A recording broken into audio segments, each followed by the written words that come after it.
So hello everyone and good morning सभी को। उम्मीद करता हूँ मेरी वॉइस प्रॉपर आ रही होगी सभी तक। एक बार कंफर्म करेंगे।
चलिए, आई थिंक अभी वॉइस आ रही होगी।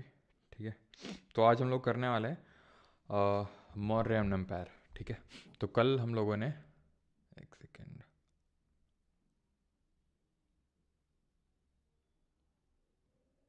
वॉइस अभी आ रही होगी। ठीक है, तो कल हम लोगों ने स्टार्ट किया था मगध। ठीक है, हमने महाजनपद देखे थे और महाजनपद में, अरे यार एक सेकेंड, हेलो।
रियली सॉरी यार। ठीक है, आज काफ़ी ज़्यादा ही डिले हो गया। कभी कभी कुछ चीज़ें ऐसी हो जाती हैं, है ना। थोड़ा सा एक सेकंड और रुकोगे।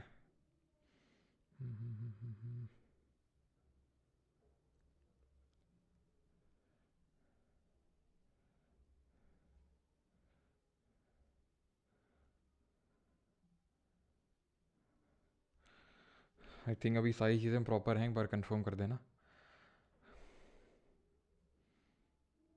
रियली सॉरी यार, ठीक है। चलो मैं रिकॉर्डिंग ऑन कर देता हूँ।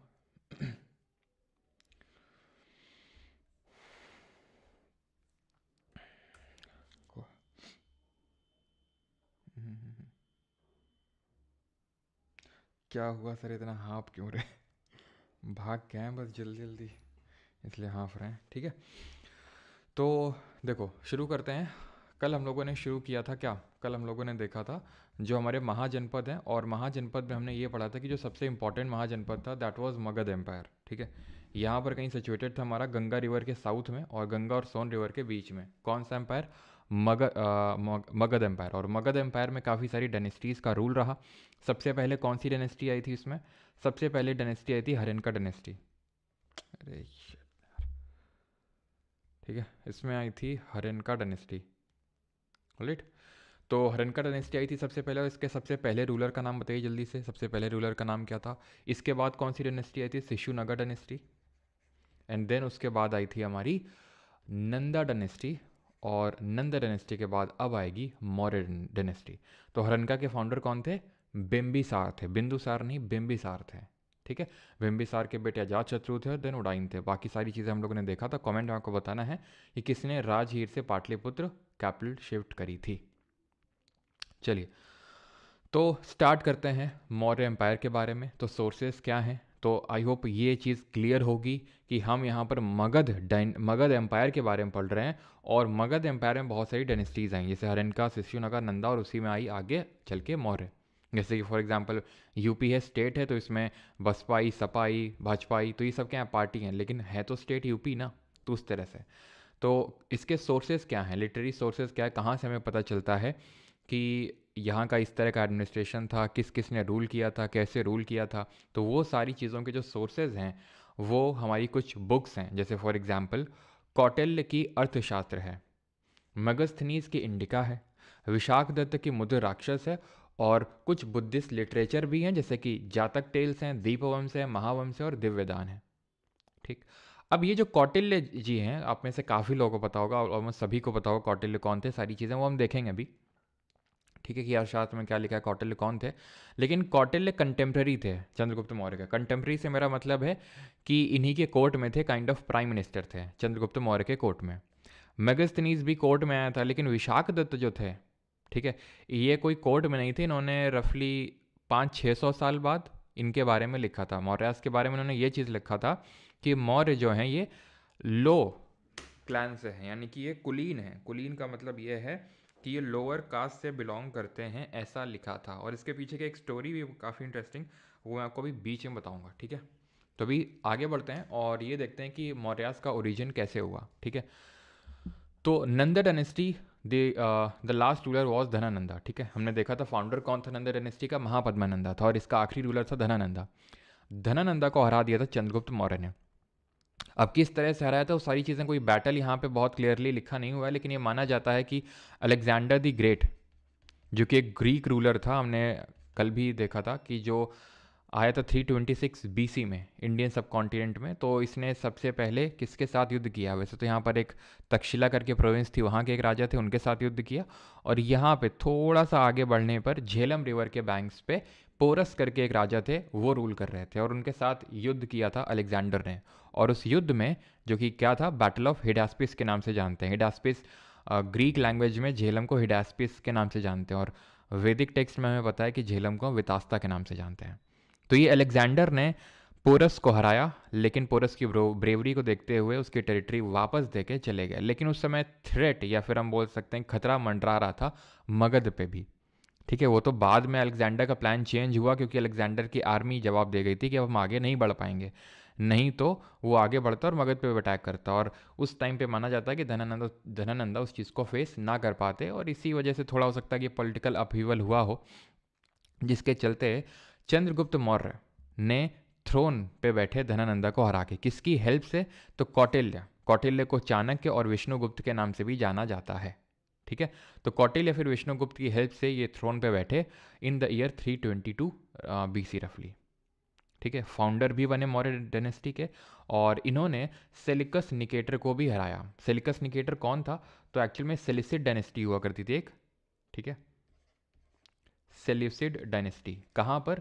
ये वाला जो एरिया है। एक्चुअल में हुआ क्या कि जब 326 बीसी में, 326 ईसा पूर्व में अलेक्जेंडर ने यहाँ पर इन्वेजन किया और उसके बाद वो आगे नहीं बढ़ा, उसके बाद वो वापस लौट गया, तो रफली 323 323 बीसी के अराउंड उसकी डेथ हो गई। यहाँ बेबीलोनिया करके एक जगह थी, ठीक है, ईरान और अफगानिस्तान के पास में, यहाँ पर इसकी डेथ हो जाती है। ठीक है, किसकी? अलेक्जेंडर की। बहुत ही कम एज में, शायद ऐसे 31-32 साल की उम्र में इसकी डेथ हो जाती है। 20 साल की उम्र में थ्रोन पे बैठा था अलेक्जेंडर, ठीक है, ग्रीस के थ्रोन पे, और 31 या 32 की एज में इसकी डेथ हो जाती है। डेथ के बाद जो इसका पूरा एम्पायर है, खासकर ये वाला जो इधर का जो एम्पायर था अफगानिस्तान वाले क्षेत्र का और जो वेस्टर्न पाकिस्तान है, वहाँ पर ये सेलिकस निकेटर, जो कि इसी का एम्बेसडर था अलेक्जेंडर का, वो रूल करने लगता है और ये अपनी डायनेस्टी बना लेता है जिसको हम बोलते हैं सेलिसिड डायनेस्टी। ठीक, क्लियर। अब इसी सेलिसिड डायनेस्टी से चंद्रगुप्त मौर्य का क्या होता है? बैटल होता है और इसमें सेलिकस निकेटर को ये हरा देते हैं। और इसी डिफीट, मतलब ठीक है, डिफीट तो कर दिया सेलिकस निकेटर को, और यहाँ पर इनकी जो डॉटर थी, ठीक है, डॉटर का नाम क्या था? डॉटर का नाम था हेलिना। हेलिना से शादी भी करी, ठीक है, मैरिड टू चंद्रगुप्त मौर्य। ठीक है, चंद्रगुप्त मौर्य ने इसकी बेटी से शादी भी करी, लेकिन भले युद्ध किया सेलिकस निकेटर से, जीत भी गए, लेकिन उतना आसान नहीं था। बहुत सारे रिसोर्सेज यहाँ पे लगे सेलिकस निकेटर को हराने के लिए। इसकी वजह से यहाँ पर रिसोर्स क्रंच आ गया, रिसोर्स डेफिशिएंसी आ गई यहाँ पर। कहाँ पर? मगध में। जिसकी वजह से फिर इन्होंने, चंद्रगुप्त मौर्य ने, हमने पढ़ा था जैनिज्म बुद्धिज्म में, कि इन्होंने जैनिज्म धर्म को अडॉप्ट कर लिया था। ठीक है, सो दैट, क्योंकि जैनिज्म हमें बताता है एसेटिज्म के बारे में, यानी कि हमें कितने मिनिमम रिसोर्सेज में जीना चाहिए। दिगंबर सेक्ट तो ये बोलता है कि कपड़े तक नहीं पहनने चाहिए। तो इन्होंने ये पर्टिकुलर धर्म को अडॉप्ट करके, ठीक है, जैनिज्म को, और ये विंध्या के साउथ में चले गए, है ना, भद्रबाहु के साथ और अपने और कुछ फॉलोअर्स के साथ। कहाँ पे? श्रवण बेलगोला, कर्नाटका में। और फिर हमने देखा था इन्होंने सल्ले खाना परफॉर्म किया और इनकी डेथ हो गई। देन भद्रबाहु लौटे। देन उन्होंने देखा कि कुछ लोग जो जैनिज्म अडॉप्ट किए थे उन्होंने अब वाइट क्लॉथ्स को पहनना शुरू कर दिया है। तो मेनली उनके लीडर थे हमारे स्थूल बाहु या स्थूल भद्र, और उन्होंने ही फर्स्ट जैन काउंसिल को करवाया था। कहाँ पे करवाया था? कमेंट में जल्दी से बताएंगे। और वो थे फाउंडर किसके? श्वेतांबर के। और भद्रबाहु फाउंडर थे दिगंबर के। क्लियर इतनी चीज़? तो ये चीज़ तो हम पहले ही पढ़ चुके थे जैनिज्म में भी, लेकिन ये चीज़ आपको ध्यान रखनी है कि फाउंडर कौन था मौर्य डायनेस्टी का? चंद्रगुप्त मौर्य। किसको हरा के? धनानंदा को हरा के। और किसकी हेल्प से हराया था? कौटिल्य, जिनको चाणक्य या फिर विष्णुगुप्त के नाम से भी जानते हैं। क्लियर इतनी चीज़? और साथ ही साथ सेलिकस निकेटर को भी हराते हैं, जो सेलिसिड एम्पायर था। कहाँ पर था? ये हमारा नॉर्थ वेस्टर्न फ्रंटियर में, यानी कि जो अफगानिस्तान के आसपास वाला रीजन था, वहाँ पर इनको हराया था सेलिकस निकेटर को, जो वहाँ पर रूल कर रहे थे। और जो यहाँ पर हम अभी डिस्कस कर रहे थे मेगास्थनीज के बारे में, जिन्होंने ये इंडिका बुक लिखी है, जिससे कि हमें मौर्य एम्पायर के बारे में पता चलती हैं चीज़ें कि उस समय किस तरह की चीज़ें हुआ करती थी। तो वो मेगास्थनीज एक्चुअल में भेजे गए थे by Seleucus Nicator only. Seleucus Nicator ने ही इनको चंद्रगुप्त मौर्य के कोर्ट में भेजा था, ठीक है, जिन्होंने इंडिका बुक लिखी। अब आते हैं जो इनके बेटे थे, चंद्रगुप्त मौर्य के बेटे, जिनका नाम था बिंदुसार। इनको अमित्रोकैट्स या फिर अमित्रोचैट्स के नाम से भी जानते हैं। जो ग्रीक्स उस समय थे, ग्रीक लैंग्वेज में इनको अमित्रोकैट्स के नाम से जाना जाता है। ठीक है, जो उस समय के ग्रीक्स थे वो इनको इसी नाम से जानते थे, बिंदुसार के नाम से नहीं। He asked for sweet wine, dry figs and a philosopher from Antiochus one of Syria. तो सीरिया का जो रूलर था उस समय एंटियोकस वन, उससे इन्होंने ड्राई फिग्स क्या होते हैं? जो अंजीर होता है ना, अंजीर काफ़ी अच्छा होता है वैसे, ठीक है, खाया करो आप लोग। कॉन्स्टिपेशन वगैरह, और उसमें फाइबर वगैरह काफ़ी होता है, तो कॉन्स्टिपेशन के लिए काफ़ी हेल्प करता है ये, ठीक है, और हार्ट डिजीज़ के लिए भी थोड़ा सा हेल्प करता है। तो स्वीट वाइन मांगी थी, ड्राई फिग्स मांगे थे, और एक फिलोसफर मांगा था। तो इसमें से इन्होंने, एंटियोकस वन ने लिखा था कि मैंने स्वीट वाइन भिजवाई थी, ड्राई फिग्स भिजवाया था, लेकिन फिलोसफर नहीं भिजवाया था, क्योंकि फिलोसफर का खरीद फरोख्त करना इस पर्टिकुलर, मतलब इनके धर्म में वाजिब नहीं होगा, इसलिए, ठीक है। He is known for conquering the land between the two seas. Land between two seas का मतलब क्या है? ये हमारा क्या? Arabian Sea. ये क्या है? Bay of Bengal. तो ये जो लैंड बिटवीन टू सीज है, दैट इज़ द पेनिनसुलर, जो हमारा प्लेट्यू है, उसको इन्होंने हो सकता है कॉन्कर किया हो पूरी तरह से, ठीक है, बिंदुसार ने। एंड ही पैटर्नाइज द अजीविका। अजीविका क्या है? तो याद करिए, जो हमारे जैन धर्म के 24वें तीर्थंकर थे वर्धमान महावीर जी, जब उन्होंने 30 की एज में गृह त्याग किया था, तो उन्होंने अकेले नहीं किया था, उन्होंने एक और थे हमारे, वो क्या नाम था उनका? मक्खाली गौसल, ठीक है। तो मक्खाली गौसल के साथ उन्होंने क्या किया था, गृह त्याग किया था। तो कुछ डिफरेंसेस की वजह से ओपिनियन में मक्खाली गौसल ने अलग होकर अपना अलग सेक्ट बना लिया, जिसको आजीविका सेक्ट बोलते हैं। जो किस पे बिलीव करते हैं, कमेंट में बताइए, मैंने क्या बताया था, ये किस पे बिलीव करते हैं। तो ये पैटर्नाइजेशन करने का काम बिंदुसार ने किया था, ठीक है। अगर हम यहाँ पर ध्यान से देखें तो मौर्य चंद्रगुप्त जो मौर्य थे यानी बिंदुसार के जो पिता थे, वो जैनिज्म को इन्होंने अडॉप्ट किया था और इन्होंने आजीविका। एंड आई अगेन रिपीट, अब यहाँ पर शायद आप क्लियरली डिफरेंस समझ पा रहे हो कि बिंबिसार और बिंदुसार में क्या अंतर है। बिंबिसार थे पूरी जो हमारी मगध एम्पायर है उसके फाउंडर थे, क्योंकि उसमें सबसे पहली डायनेस्टी आई थी हर्यनका और उसके फाउंडर थे। देन हर्यनका के बाद शिशुनाग आई, देन उसके बाद नंद आई, देन उसके बाद मौर्य आई। तो मौर्य एम्पायर के दूसरे, मौर्य डायनेस्टी के दूसरे रूलर थे बिंदुसार, ठीक है। इसके पीछे की स्टोरी भी कि इनका नाम बिंदुसार कैसे पड़ा, बिकॉज सार का नाम होता है, बिंदु का नाम होता है, बिंदु का मतलब ड्रॉप और सार का मतलब पॉइजन, ठीक है। तो ये पता चलता है हमें एक्चुअल में इस तरह से कि जैसे अभी मैंने बताया ना, विशाख दत्त ने जो मुद्र राक्षस लिखी तकरीबन 600 साल बाद। अच्छा अगर बताओ, अगर हम अभी 300 BC की समथिंग बात कर रहे हैं, तो मुद्र राक्षस ने विशाख दत्त कब लिखी होगी, मतलब विशाख दत्त ने मुद्र राक्षस कब लिखी होगी। तो उसमें ये स्टोरी है कि किस तरह से हो सकता है आप में से कुछ लोगों को ये बात पता भी हो कि जो कौटिल्य थे वो विष कन्याओं में बिलीव करते थे, विष कन्या बना के रखते थे कि अगर कोई दुश्मन है ना, तो दुश्मन को विष कन्या भेज दो। कन्या होनी चाहिए, कन्या देख के जो भी है ना, रूलर कोई भी हो, मैन विल बी मैन शीघ्रम से ठीक है। तो मैन विल बी मैन, देखा फीमेल को उसने और ठीक है, और एकदम मनमोहित कर देने वाली फीमेल, तो वो क्या होगा कि वो अपना आपा खो बैठेगा एंड देन, ठीक है। तो उनके लिप्स में क्या होता है, विश करना क्या होता है कि उनका लिप्स अगर कोई मतलब किस किया, ठीक है, तो सीधा जो जहर है वो आपके अंदर। तो इस तरह से विश कन्या बना के रखते थे।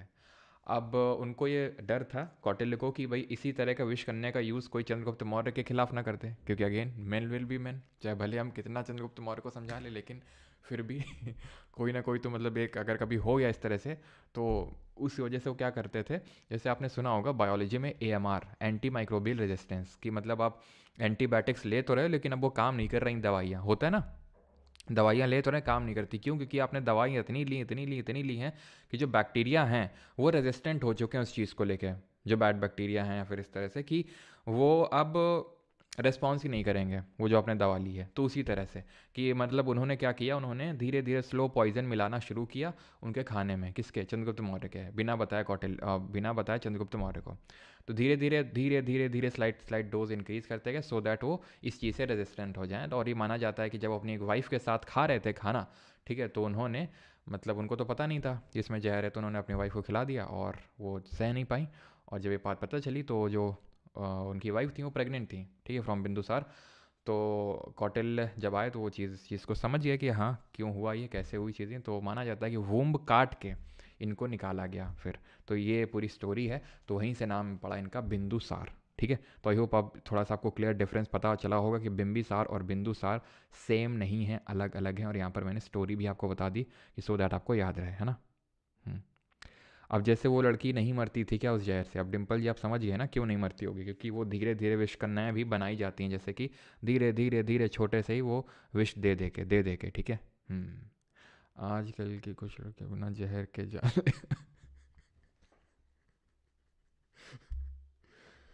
चलो वो हो गया, ठीक है। तो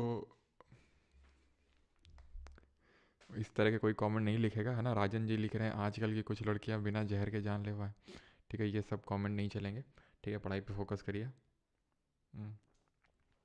चलो, तो अभी आते हैं किस पे, अभी आते हैं इनके जो बेटे थे, ठीक है। तो हमने चंद्रगुप्त मौर्य देख लिया, इनके बारे में क्या क्या चीज़ें याद करनी है हमें, कि ये 322 BC में थ्रोन पे बैठे, कौटिल्य की सहायता से, फाउंडर थे मौर्यन एम्पायर के, धनानंदा को हराया था इन्होंने, सेलिकस निकेटर को भी हराया था, सेलिसिड डायनेस्टी के जो रूलर थे, और इनकी डॉटर हेलिना से इन्होंने शादी करी थी और इन्होंने सल्ले खाना वगैरह परफॉर्म किया था। बिंदुसार मित्रोकेट्स के नाम से जाने जाते हैं, एंटियोकस वन ऑफ सीरिया से इन्होंने 3 चीज़ें मंगवाई थी, आजीविका को पैटर्नाइज किया था, और इनके बेटे का नाम था अशोक। और एक चीज़ ध्यान रखिएगा इसमें, एक इनके एक ट्रैवलर थे, इनके टाइम पे एक ट्रैवलर आए थे इन्हीं के टाइम पे, यानी बिंदुसार के टाइम पे, उनका नाम था डेमाकोस, ठीक है।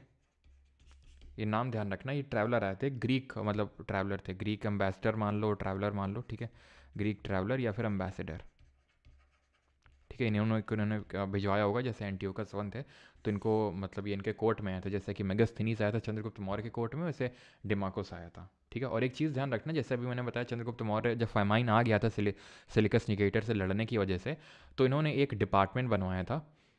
ठीक है, एक सेकंड रुको, इन्होंने एक डिपार्टमेंट टाइप बनवाया था, उसको हम बोलते हैं कोष्ठगार। ठीक है, जहाँ पर क्या था, जहाँ पर ग्रेन्स को स्टोर किया जाएगा, लोगों को दिया जाएगा, कोस्टगार्ड। जैसे नहीं आजकल फूड कॉरपोरेशन ऑफ इंडिया हमारा FCI है तो ग्रेन्स को स्टोर करता है, तो वैसे कोस्टगार्ड इन्होंने बनाया था। और ये चीज़ हमें पता चलती है एक प्लेट इंस्क्रिप्शन से, सोहगौरा। ठीक है, Sohgaura copper plate inscription, copper plate inscription. ठीक है, अब ये इंस्क्रिप्शन क्या होता है, इसको हिंदी में शिलालेख बोलते हैं वैसे। तो ये क्या होता है ये अभी हम समझेंगे, बिकॉज आज हम काफ़ी सारे इंस्क्रिप्शन पढ़ेंगे। जैसे कि ऐसे समझ लो, आपने देखा नहीं होगा आपके घर के, अब पता है आपके यहाँ है कि नहीं, जैसे ग्लास, स्टील के ग्लास या फिर प्लेट वगैरह देखना, तो उसमें किसी ना किसी का नाम लिखा होता है, मतलब सब में नहीं, जैसे कि शादियों के टाइम पे जब दिए जाते थे पहले के टाइम पे, तो नाम लिखवा दिया जाता था कि भाई इन्होंने दिया है ना, राम मनोहर जी ने दिया है, इस तरह से। तो वो उसी को इंस्क्रिप्शन आप बोल सकते हो, जब किसी चीज़ में आप कोई चीज़ लिखवाते हो। ठीक, क्लियर।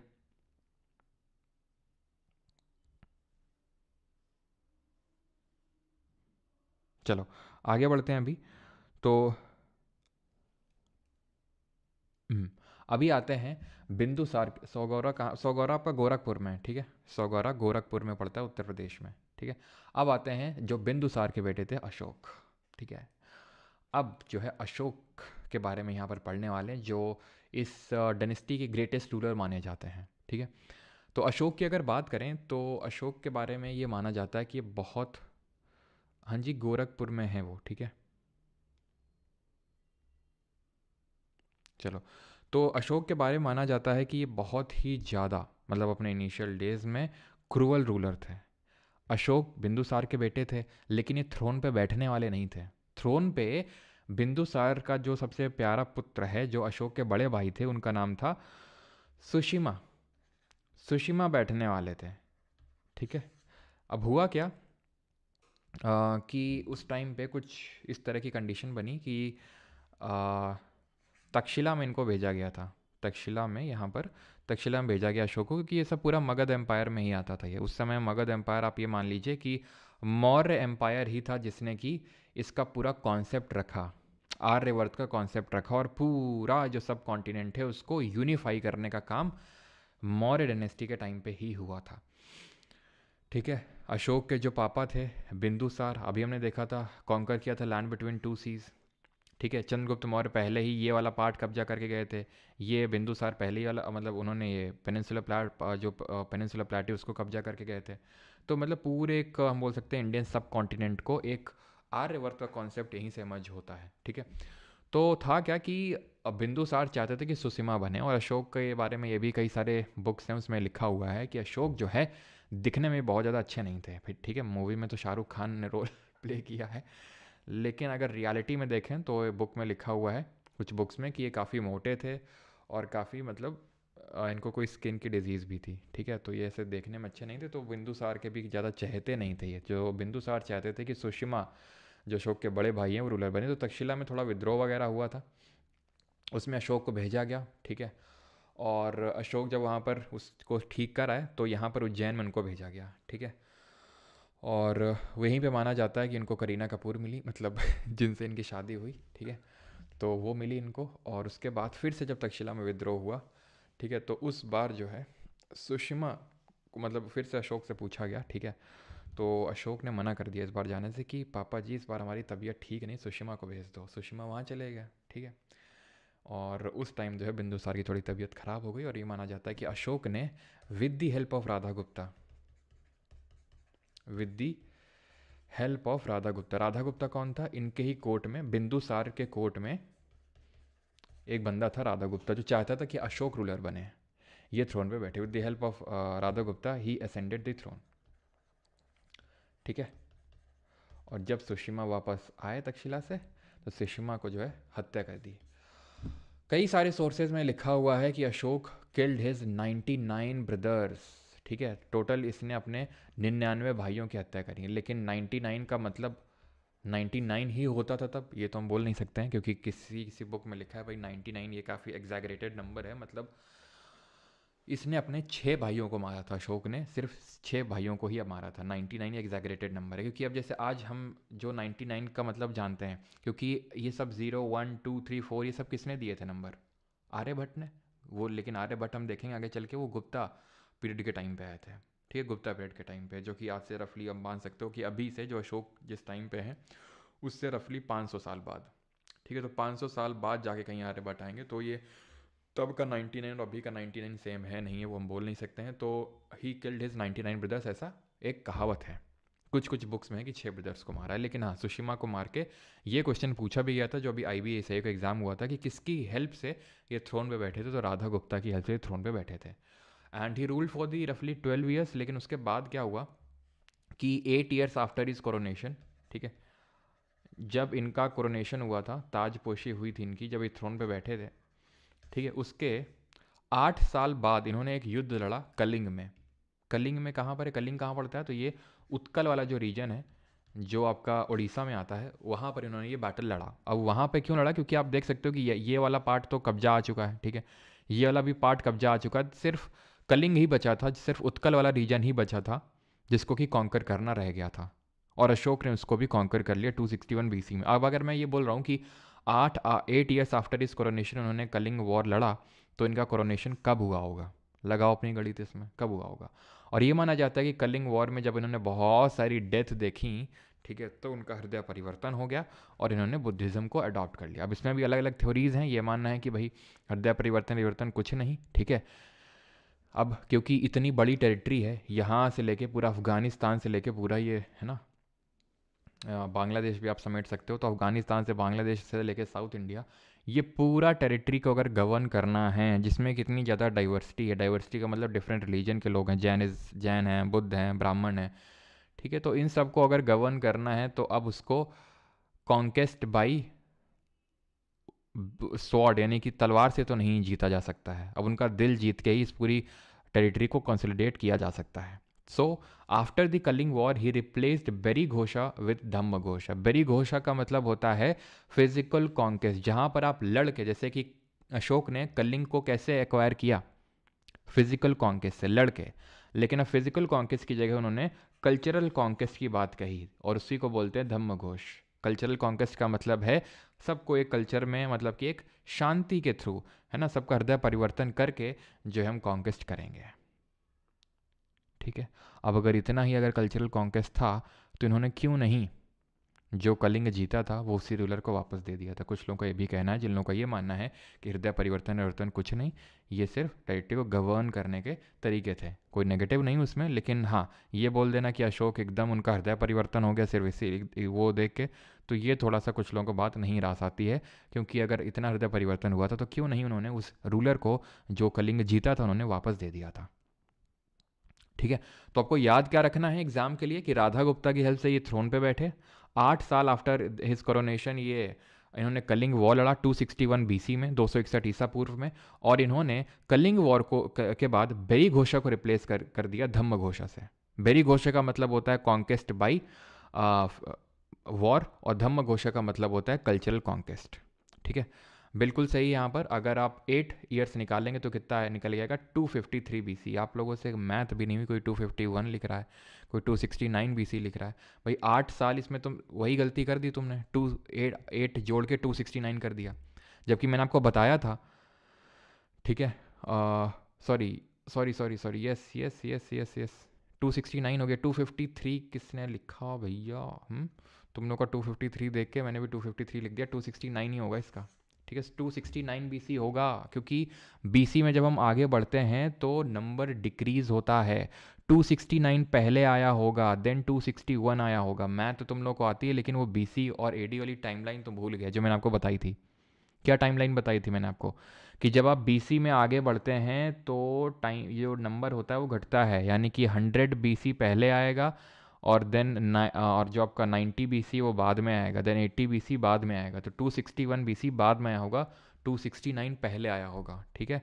तो बड़ा आसान है, 269 BC, ठीक है, ये पहली क्लास में मैंने आपको समझाया था, इसीलिए सो दैट आपको कन्फ्यूजन ना हो कि BC में जब हम आगे बढ़ते हैं तो क्यों डेट घटती या बढ़ती है। ठीक है, घटती है वैसे तो। आगे बढ़ते हैं अभी और अशोका के एडिक्ट्स देखते हैं। एडिक्ट्स का मतलब क्या है? तो एडिक्ट का मतलब वही है जो मैंने आपको बताया था कि पत्थर में कुछ चुनवा दिया, यानी कुछ लिखवा दिया, जैसे आप यहाँ पर देख पा रहे हो। ठीक है, कहीं पे पिलर में खंबे में लिखवा दिया। तो एक्चुअल में जो अशोक हैं उन्होंने अपनी धम्म की पॉलिसी, अब धम्म क्या है? तो ये हमने पढ़ा था कि बुद्धिज्म धर्म में त्रिरत्न होते हैं। त्रिरत्न क्या होते हैं बुद्धिज्म धर्म में? बुद्धिज्म में त्रिरत्न होते हैं, बुद्धा, धम्मा और संघ।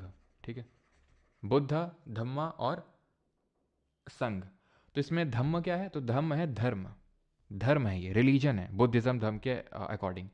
तो ये जो धम्म की पॉलिसी है इन्होंने लोगों तक पहुंचाने के लिए, जन जन तक पहुंचाने के लिए, क्योंकि उस टाइम पे व्हाट्सएप तो होता नहीं था कि वो अशोक व्हाट्सएप ग्रुप बना दें हैं, या यूट्यूब पे चैनल बना लें, या फिर इंस्टाग्राम पे अपना, या फिर ट्विटर में, ट्विटर के थ्रू बताएंगे कि क्या करना है क्या नहीं करना है, या फिर न्यूज़ चैनल हुआ करते थे। तो फिर कैसे अपनी बात को हर जन जन तक पहुंचाएंगे?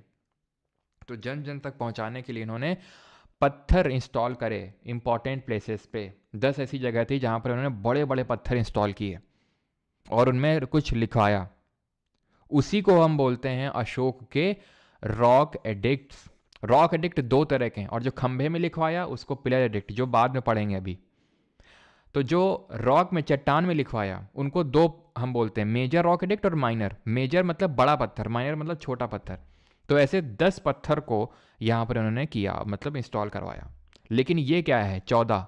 तो 14 मेजर रॉक एडिक्ट थे। अब बहुत लोग को ये लग जाता है कि 14 मेजर रॉक एडिक्ट का मतलब 14 पत्थर मिले हमें ना, वो अलग है। वो अभी क्या है मैं बताता हूँ, वो लाइंस हैं। लेकिन सबसे पहले इनको डिसाइफर किसने किया, पता किसने लगाया? जेम्स प्रिंसेप ने। और लगभग ये माना जाता है कि रफली इन्होंने बहुत साल लगे रहे, रफली 30 ईयर्स लगे रहे, तब जाके डिसाइफर कर पाए थे। 1837 में डिसाइफर किया इन्होंने, और 1838 में पब्लिश किया। पब्लिश मतलब बताया इन्होंने कि हाँ ये चीज़, ये लैंग्वेज लिखी गई है इसमें, जेम्स प्रिंसेप ने। एशियाटिक सोसाइटी जो बनी थी ऑफ बंगाल, उसके एक मेंबर थे। एशियाटिक सोसाइटी ऑफ जो बंगाल बनाई थी वो विलियम जोन्स ने बनाई थी, वो भी इसमें इन्वॉल्व थे। ठीक है, वो भी इसमें इन्वॉल्व थे। ये हम मॉडर्न हिस्ट्री में भी पढ़ेंगे कि विलियम जोन्स ने एशियाटिक सोसाइटी ऑफ बंगाल बनाई थी। ठीक है, और लेकिन मेन काम जो था वो जेम्स प्रिंसेप का था। 1837 में डिसाइफर किया था, 1838 में पब्लिश हुआ था ये।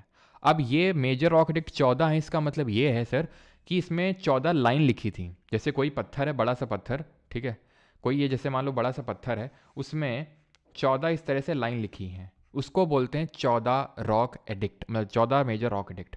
मेजर रॉक है मतलब बड़ा पत्थर है, 14 है मतलब पहला लाइन है, दो दूसरा लाइन है, तीसरा, चौथा, पांचवें से 14 लाइन्स हैं। अब ये नहीं इसका मतलब कि हर पत्थर, जो 10 पत्थर थे जहाँ जो जो मेन जगहों पे इंस्टॉल हुए, उन सब में 14 लाइनें थी।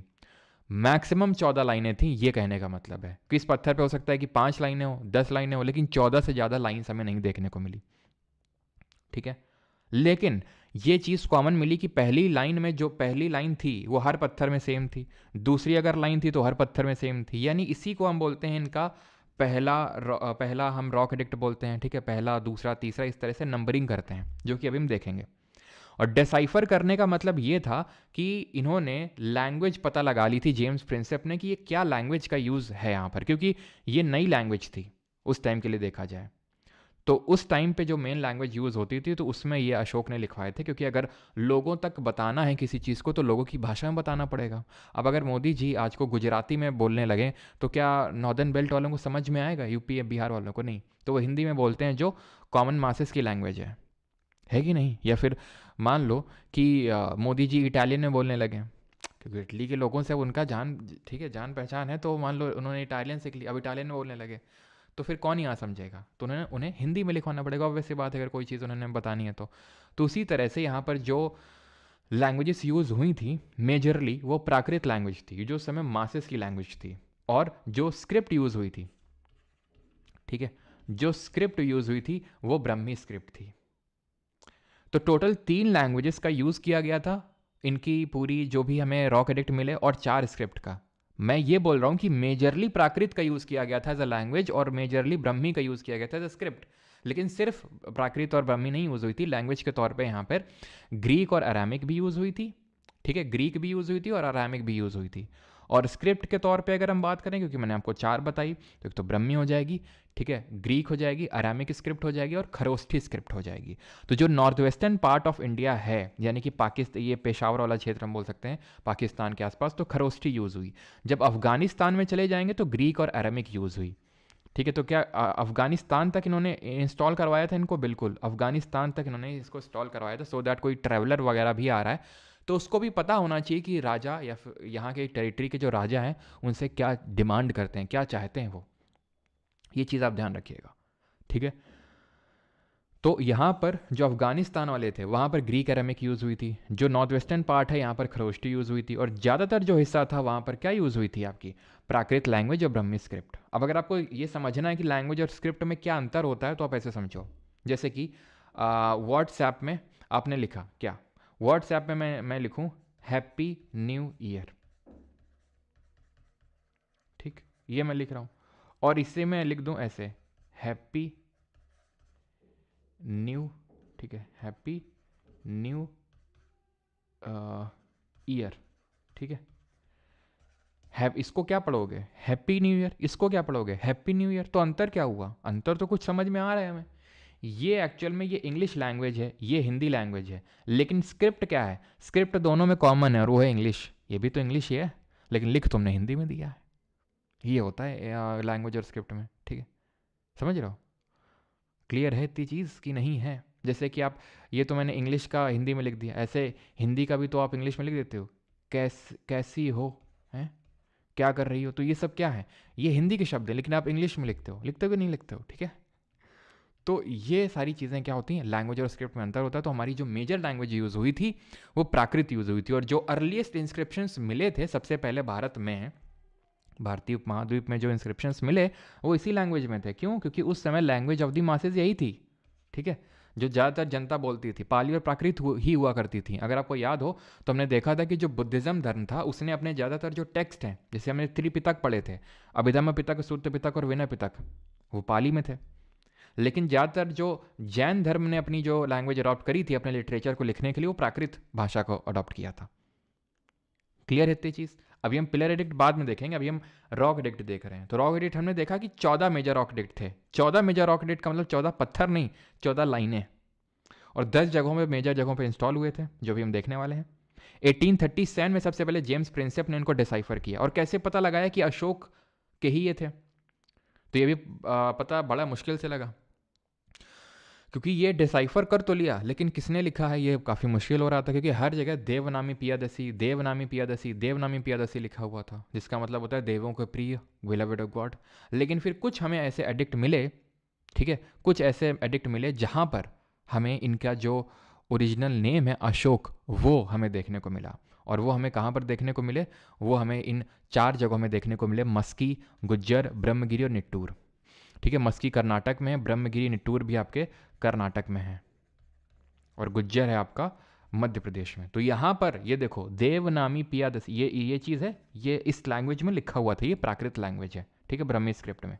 तो इसको जब इंग्लिश में लिखा गया तो ये निकल के आया डी ई, इसका मतलब डी ई है, इसका मतलब वी है, इसका मतलब एन एम है, इस तरह से, ठीक है, देवनामी। तो अब इन्होंने पता कैसे लगाया होगा? तो जैसे उस टाइम के, जैसे फॉर एग्जांपल ग्रीक और अरेमिक की स्क्रिप्ट की बात करें, तो उस समय के जो ग्रीक सिक्के हुआ करते थे, तो ग्रीक कॉइन्स का यूज़ करके सब इन्होंने डिसाइफर वगैरह किया था, ठीक है। तो आप देख सकते हैं यहाँ पर लिखा हुआ है अशोक, देवनामी पियादसी अशोक, SHO नहीं है, ASOK है। तभी आप मूवी में भी देखोगे, मूवी के नाम में भी ASOKA है, ठीक है। तो ये है आपकी, यहाँ से पता चला जो माइनर रॉक एडिक्ट है कि भाई इनका नाम, ये जो इंस्क्रिप्शंस लिख के गए हैं, ये एक किंग हुआ करते थे इस टाइम पे जिनका नाम अशोक था, ठीक।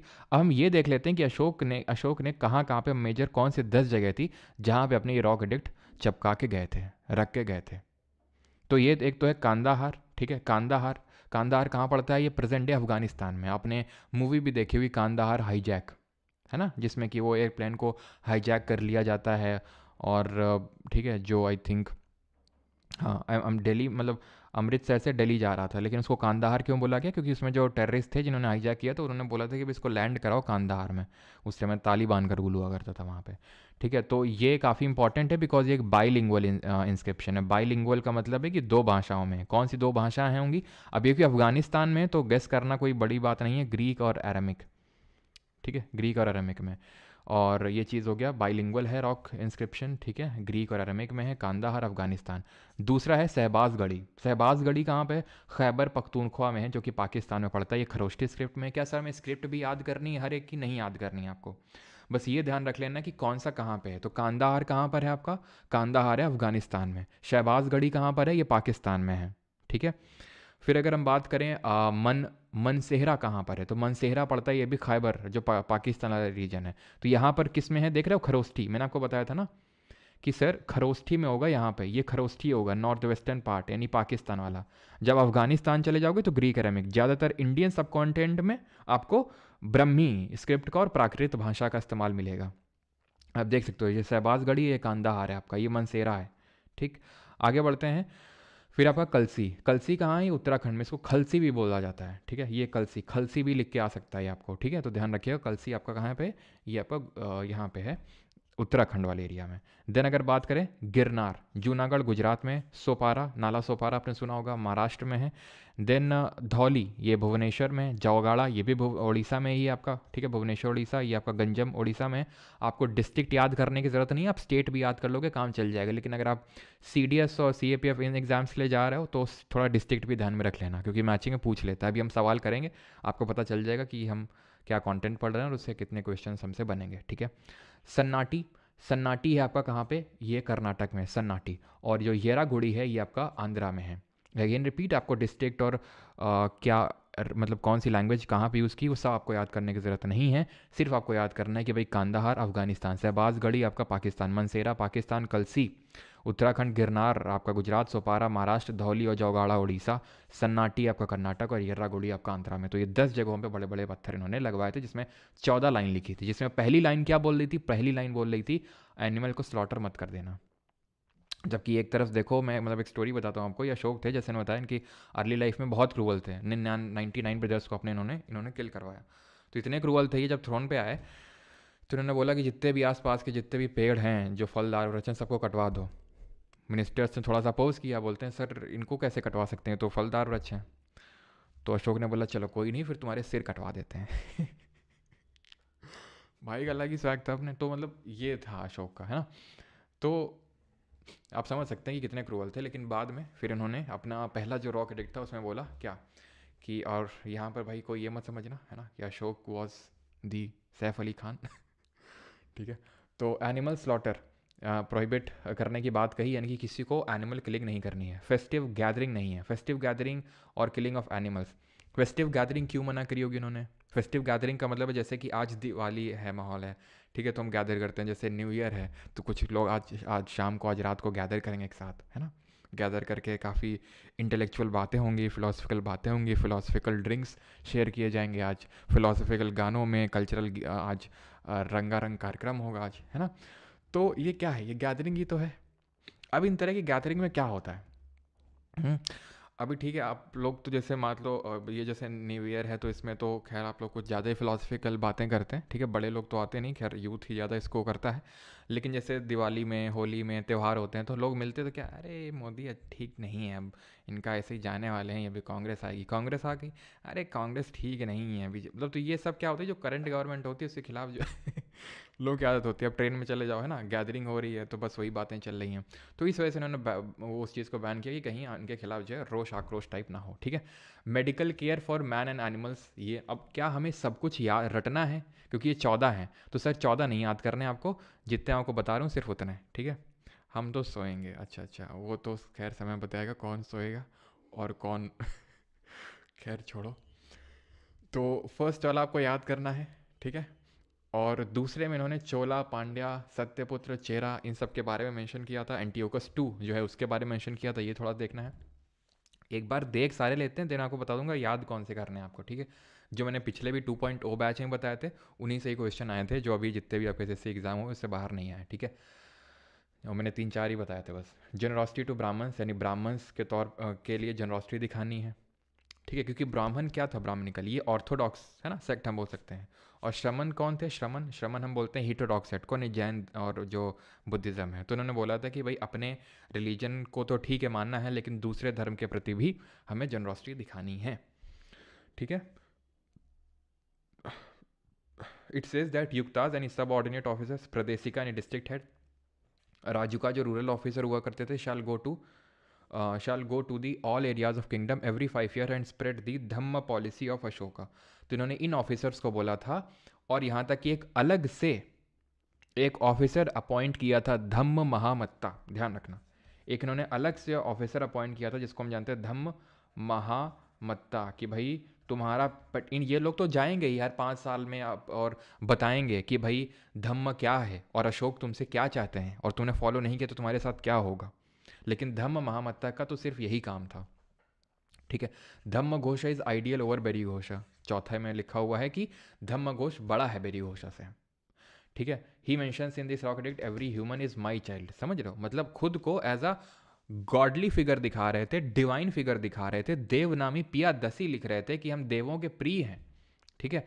हम क्या हैं, देवों के प्रिय हैं, यानी कि एक तरह से कि हम जो बोल रहे हैं वो तुम्हें मानना होगा क्योंकि हम देवों के प्रिय हैं, और हर ह्यूमन जो है मेरा बच्चा है, ठीक है मेरे बच्चे शकुनी टाइप है कि नहीं। तो सिक्स्थ में क्या है, talks about Kings responsibility towards welfare of people, याद नहीं रखना है। Tolerance about all religions and sect, हमें टॉलरेंस रखना है, ठीक है।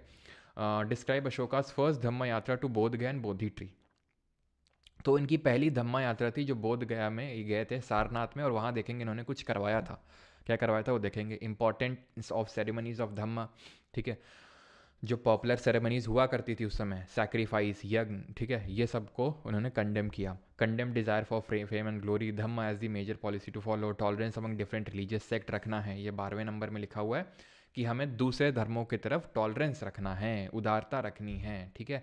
ऐसा नहीं कि अपने धर्म से तो प्रेम है लेकिन दूसरे के धर्म के खिलाफ अंडरस्टैंड कुछ भी बोल रहे हैं।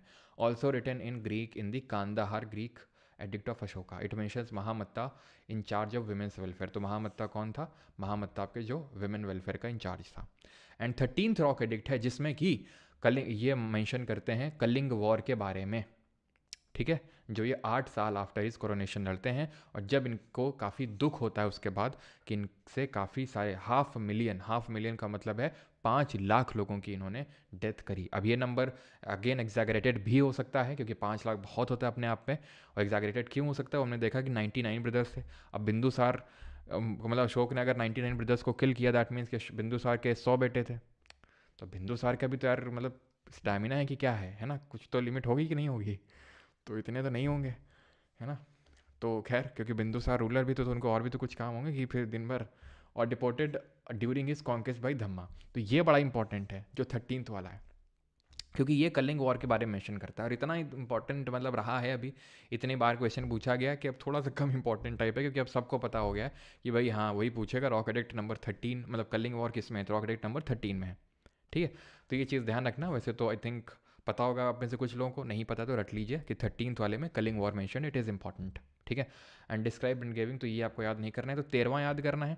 12वां जो किसकी बात करता है कि हमें डिफरेंट रिलीजियस सेक्ट की तरफ टॉलरेंस रखनी है, ठीक है, टॉलरेंस टूवर्ड्स रिलीजन अगेन 7वां भी बात करता है, ठीक है। 6वां थोड़ा देख लेना कि जो किंग की responsibility towards welfare of people.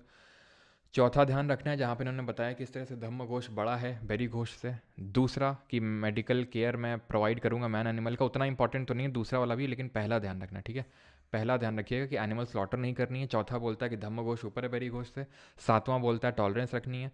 12वां भी वही बोल रहा है, ठीक है, कि टॉलरेंस डिफरेंट रिलीजियस सेट के बीच में होनी चाहिए, ठीक है। और कांदाहार एडिक्ट के बारे में पता चलता है 12वें वाले से। 13वें वाले से हमें कलिंग वॉर के बारे में, तो जो मैंने एनसर्कल किए हैं वो आपको याद करने अच्छे से, बाकी थोड़ा सा एक बार देख लेना है, सच कभी बाकियों से क्वेश्चन ऐसा ज़्यादा आए नहीं है, ठीक है, इन्हीं से आए हैं जो मैंने यहाँ पर एनसर्कल किए हैं। क्लियर है। तो ये है हमारे मेजर रॉक एडिक्ट। माइनर के बारे में मैंने आपको बता दिया, सिर्फ इतना पढ़ना है कि कौन से माइनर एडिक्ट हैं जहाँ पर अशोक का नाम देवनामी पियादसी अशोक मिलता है, क्योंकि बाकी सब में तो सिर्फ देवनामी पियादसी ही लिखा हुआ है। तो मस्की, गुज्जर, निट्टूर और आपका जो ब्रह्मगिरी है, ठीक है। क्लियर इतनी चीज़। अब आ जाते हैं पिलर एडिक्ट में। यहाँ तक किसी कोई डाउट तो नहीं, जरा जल्दी से कमेंट करके बता देंगे यहाँ तक किसी कोई डाउट। दिल्ली टोपरा रुक जाओ यार, अभी अभी तो जस्ट एंटर किए हैं।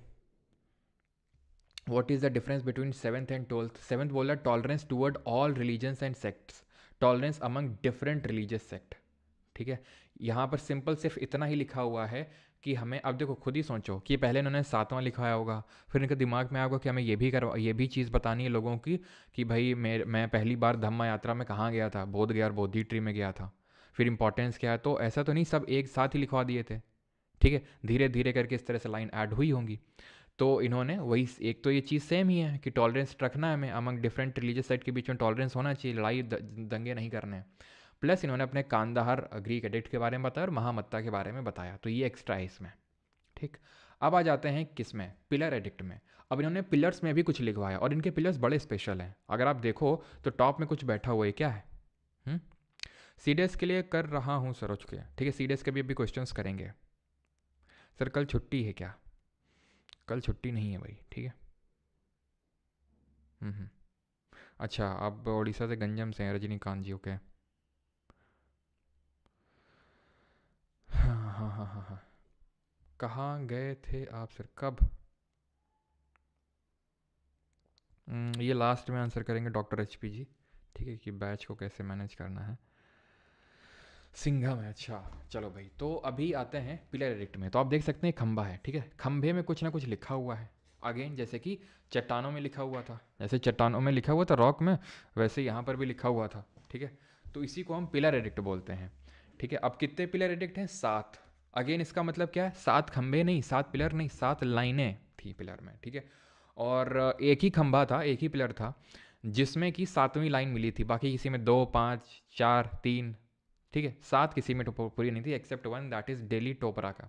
दिल्ली टोपरा मतलब टोपरा जो है प्रेजेंट डे ये हरियाणा वाला जो रीजन है वहाँ पर पड़ता है, ठीक है। तो इसको दिल्ली टोपरा पिलर एडिक्ट बोलते हैं। Only with the 7th addict use of only one language यहाँ पर यूज़ करी गई थी, प्राकृत, यानी कि ये बहुत ही लिमिटेड होंगे, यानी कि ये बहुत यहाँ पर फार फ्लंग एरियाज़ में अफगानिस्तान तक नहीं इनको इंस्टॉल किया गया होगा बहुत ज़्यादा, इनको सिर्फ यहीं पर रखा होगा मेन जगहों में जहाँ, क्योंकि भाई अब वहाँ पर तुम इंस्टॉल कर दोगे, वहाँ के लोग जानते ही नहीं प्राकृत, तो किसके लिए कर रहे हो तुम वहाँ पर इंस्टॉल, ठीक है। तो आप समझ सकते हो जो लैंग्वेज ऑफ द मासेस होगी वही लैंग्वेज का यूज़ किया जाएगा।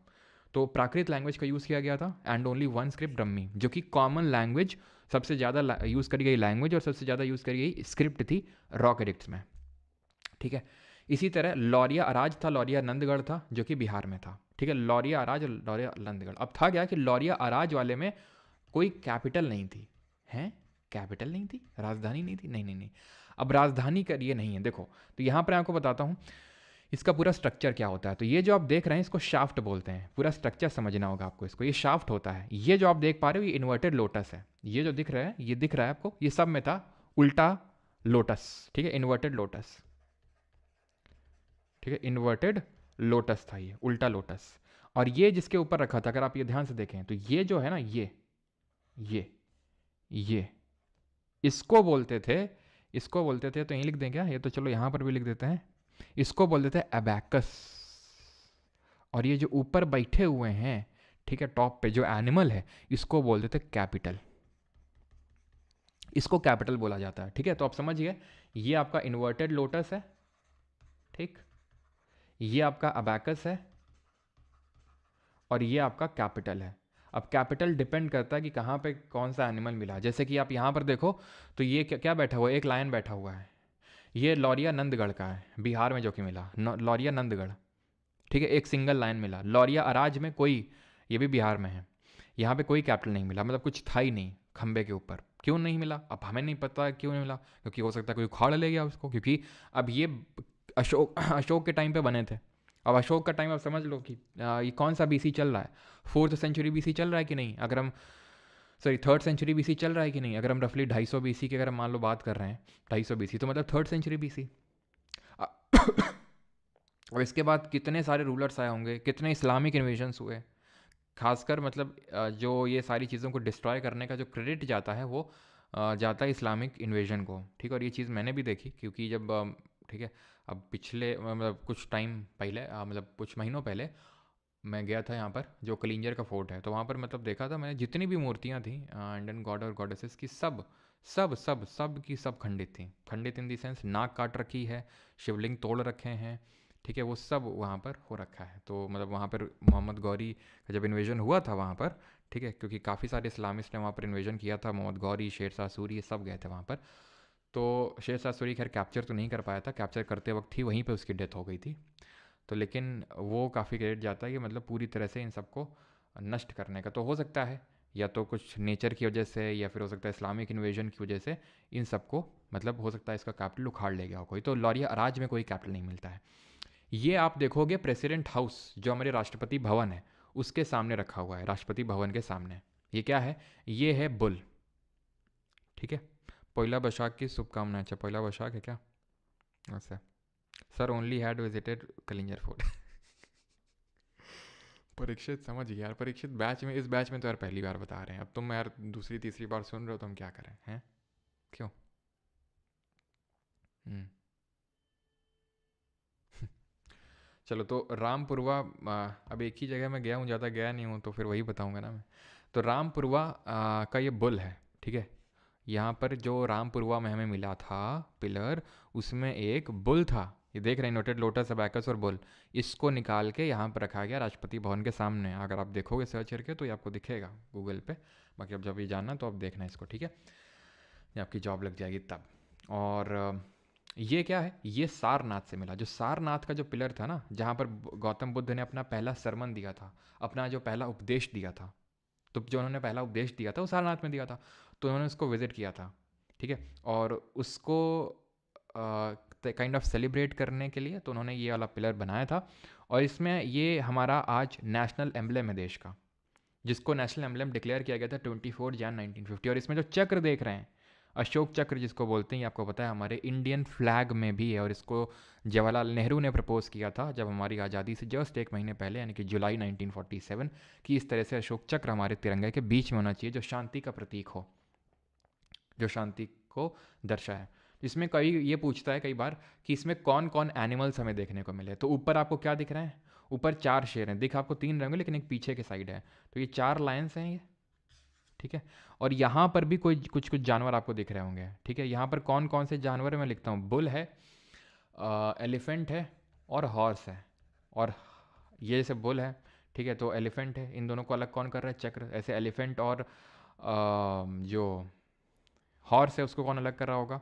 उसको अलग कर रहा होगा हमारा जो जो चक्र है एक, ठीक है। तो ये ध्यान रखना कि 3 एनिमल यहाँ पर है, और लायन भी है यहाँ पर बीच में, और ये टॉप पे तो लायन है ही है 4, ठीक है। तो हमारा नेशनल एम्बलम है। और ये धम्म परिवर्तन दिखाता है अशोक का, ठीक है। And he had made this to commemorate the first sermon of Buddha. ये है आपके रुमिनिडी और निगाली इंस्क्रिप्शन, ठीक है। ये जो आप राइट साइड में देख पा रहे हैं ये आपका है रुमिनिडी, ठीक है। ये रुमिनडी है। रुमिनडी क्या है? रुमिनडी कुछ और नहीं, इसी को हम लुम्बिनी पिलर इंस्क्रिप्शन बोलते हैं, जो कि लुम्बिनी नेपाल में है। अब इसमें कोई गेस करने वाली बात नहीं कि यहाँ पर क्यों बनवाया होगा अशोक ने। तो अशोक ने विजिट किया था यहाँ पे लुम्बिनी में, जो गौतम बुद्धा का बर्थ प्लेस था। क्योंकि जैसे हमने देखा अशोक ने एम्ब्रेस किया था बुद्धिज़्म को, तो इन्होंने जितने भी इंपॉर्टेंट प्लेसेस हैं वो विजिट करी बुद्धिज़्म की, ठीक है। तो ये इन्होंने बनवाया था गौतम बुद्ध का जो बर्थ प्लेस था, जब इन्होंने विजिट किया था अशोक ने। और ये भी बोला, अनाउंस किया कि अब से लुम्बिनी के लोगों को कोई भी टैक्स देने की ज़रूरत नहीं है, ठीक है। टैक्स पे करने की ज़रूरत नहीं है लुम्बिनी के लोगों को। और ये है निगाली सागर। ये भी कहाँ पर निगाली सागर? ये भी आपका निगाली सागर भी पड़ता है आपका नेपाल में ही, मतलब लुम्बिनी के पास में ही है निगाली सागर। और ये जब विज़िट किया था, ये मतलब अपनी गिरी हुई कंडीशन में बस ऐसे रखा हुआ है, प्रिजर्व करके रखा हुआ है इसको, बस इस पर्टिकुलर पिलर को। तो ये जब विज़िट किया था अशोक ने, तो इसके विज़िट में इन्होंने इसी के पास ही एक कोना गमाना स्तूपा था। कोना गमाना स्तूपा, जिसको कि कोना कमानी बोलते हैं, ठीक है। इसको कोना गमाना या फिर कोनक कनक मानी या फिर हाँ कनक मानी स्तूपा बोलते हैं इसको, ठीक है। तो इसको क्या करवाया था? इसको रीबिल्ट करवाया था, यानी पहले से बना हुआ था, इसको डबल करवा दिया था इसके साइज़ में। तो ये ध्यान रखना, मतलब पूछ लेता है। एसएससी के लिए तो इतना इंपॉर्टेंट नहीं है, लेट मी टेल यू। ये जो फैक्ट बता रहा हूँ ये मत समझने लगना कि ये सब भी इंपॉर्टेंट नहीं है। जहाँ पर होता है वो स्पेसिफिकली मैं बता देता हूँ आपको, ठीक है। कौन सा फैक्ट? ये वाला जो फैक्ट है, कोन्ना गमाना वाला स्तूपा वाला जो फैक्ट है, ये मैंने एसएससी में नहीं देखा है। ये सीधे सीएपीएफ के लिए थोड़ा सा इंपॉर्टेंट है कि जब निगाली सागर में विजिट किए थे तो उन्होंने ये कोना गमाना स्तूपा जो है इसको रीबिल्ड करवाया था, डबल करवाया था साइज़ में। अब यहाँ पे भी देख सकते हो कोई कैपिटल दिख रही है आपको? नहीं दिख रही कोई कैपिटल, उखाड़ ले गया होगा कोई, ठीक है। अब ज़रूरी नहीं कि इस्लामिक इन्वेजन हुआ होगा तभी किसी ने उखाड़ा होगा, हो सकता है कोई आदमी उखाड़ ले गया हो, ये भी तो हो सकता है, ठीक है। तो यहाँ पे कोई कैपिटल नहीं मिली हमें। अब आते हैं कुछ केव्स, और ध्यान रखना अशोका ने मतलब जितना बुद्धिज़्म के प्रचार के लिए किया उतना शायद किसी रूलर ने किया हो, ठीक है, चाहे वो एंशिएंट का हो चाहे मिडिवल इंडिया का हो, ठीक है। और इनके जो बेटे थे अशोक के, ध्यान रखना अशोक का जो बेटा था उनका नाम था महेंद्र, ठीक है, महेंद्र। और इनकी जो बेटी थी संघमित्रा, ठीक है, संघमित्रा, इनको भेजा गया था सीलोन। सीलोन कौन सा देश है, कोई बताना चाहेगा? सीलोन कौन सा देश है? तो सीलोन है आपका श्रीलंका। श्रीलंका को पहले सीलोन के नाम से जाना जाता, तो वहाँ भी जो आया था, और इसी वजह से श्रीलंका में बुद्धिज़्म धर्म काफ़ी फैला हुआ है। यहाँ तक कि मैंने आपको बताया था सांची स्तूपा में चेतियागिरी विहार फेस्टिवल होता है ना, अभी कुछ दिनों पहले ऑर्गेनाइज किया गया था चेतियागिरी विहार फेस्टिवल सांची स्तूपा में।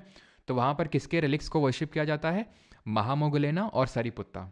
तो इनके जो रिलिक्स है ना, अवशेष जो बुद्धा के डिसाइपल्स हैं, इनको पहले मतलब ईयर तो मैं भूल रहा हूँ, लेकिन श्रीलंका ले जाया गया था। ये बोला था पूरा श्रीलंका की भीड़ जो है वहाँ पे उसको देखने के लिए इकट्ठा हुई थी, दिन वापस उसको इंडिया में ले आया गया था, ठीक है। खैर, तो अशोक के बारे में ध्यान रखेंगे। महेंद्र और संघमित्रा जो हैं ये इनके बेटे और बेटी थे जिनको भेजा था इन्होंने सीलोन यानी श्रीलंका बुद्धिज़्म धर्म का प्रचार करने के लिए। प्लस इन्होंने बराबर हिल केव्स बनवाई थी आजीविका सेक्ट के लिए, बराबर बिहार में केव्स हैं ये, और लोमस ऋषि केव्स भी बनवाई थी जो अगेन बिहार में ही है, लेकिन ये अशोक ने नहीं बनवाई थी, ये इनके पोते अशोक के पोते दशरथ मौर्य ने बनवाई थी, ठीक है, ग्रैंडसन ऑफ अशोका। और ये भी आजीविका सेक्ट को डेडिकेटेड। आजीविका सेक्ट अगेन मक्काली गौसल वाला। और मैंने आपसे पूछा था ये किसके लिए जाना जाता है आजीविका सेक्ट, तो ये अपने फेटलिज्म के लिए जाना जाता है। फेटलिज्म का मतलब है ये बिलीव करता है फेट में, यानी कि किस्मत में, कि हर चीज़ किस्मत में पहले से ही लिखी हुई है। And the last ruler of Maurya dynasty was Brihadarath, who was defeated by Pushyamitra Shunga. और यहाँ से पुष्यमित्र शुंगा ने शुंग डायनेस्टी की स्टैब्लिशमेंट करी, जो हम कल के लेक्चर में देखेंगे, आज नहीं देखना है हमें। तो लास्ट रूलर कौन थे? बृहद्रथ थे। और पहले कौन थे? चंद्रगुप्त मौर्य थे। चंद्रगुप्त मौर्य के बेटे बिंदुसार, बिंदुसार के बेटे अशोक, और अशोक के बाद मतलब आप ये समझ लो कि पतन हो गया। बैक टू बैक ऐसे जो रूलर्स आए वो इतने काबिल नहीं थे जितने कि चंद्रगुप्त मौर्य, बिंदुसार या फिर अशोक थे।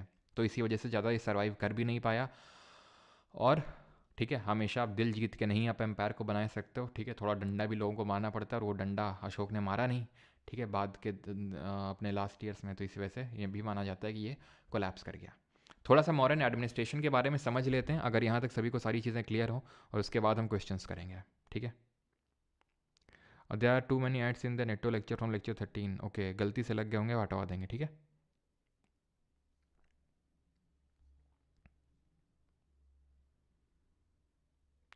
किसी कोई डाउट तो नहीं है यहाँ तक?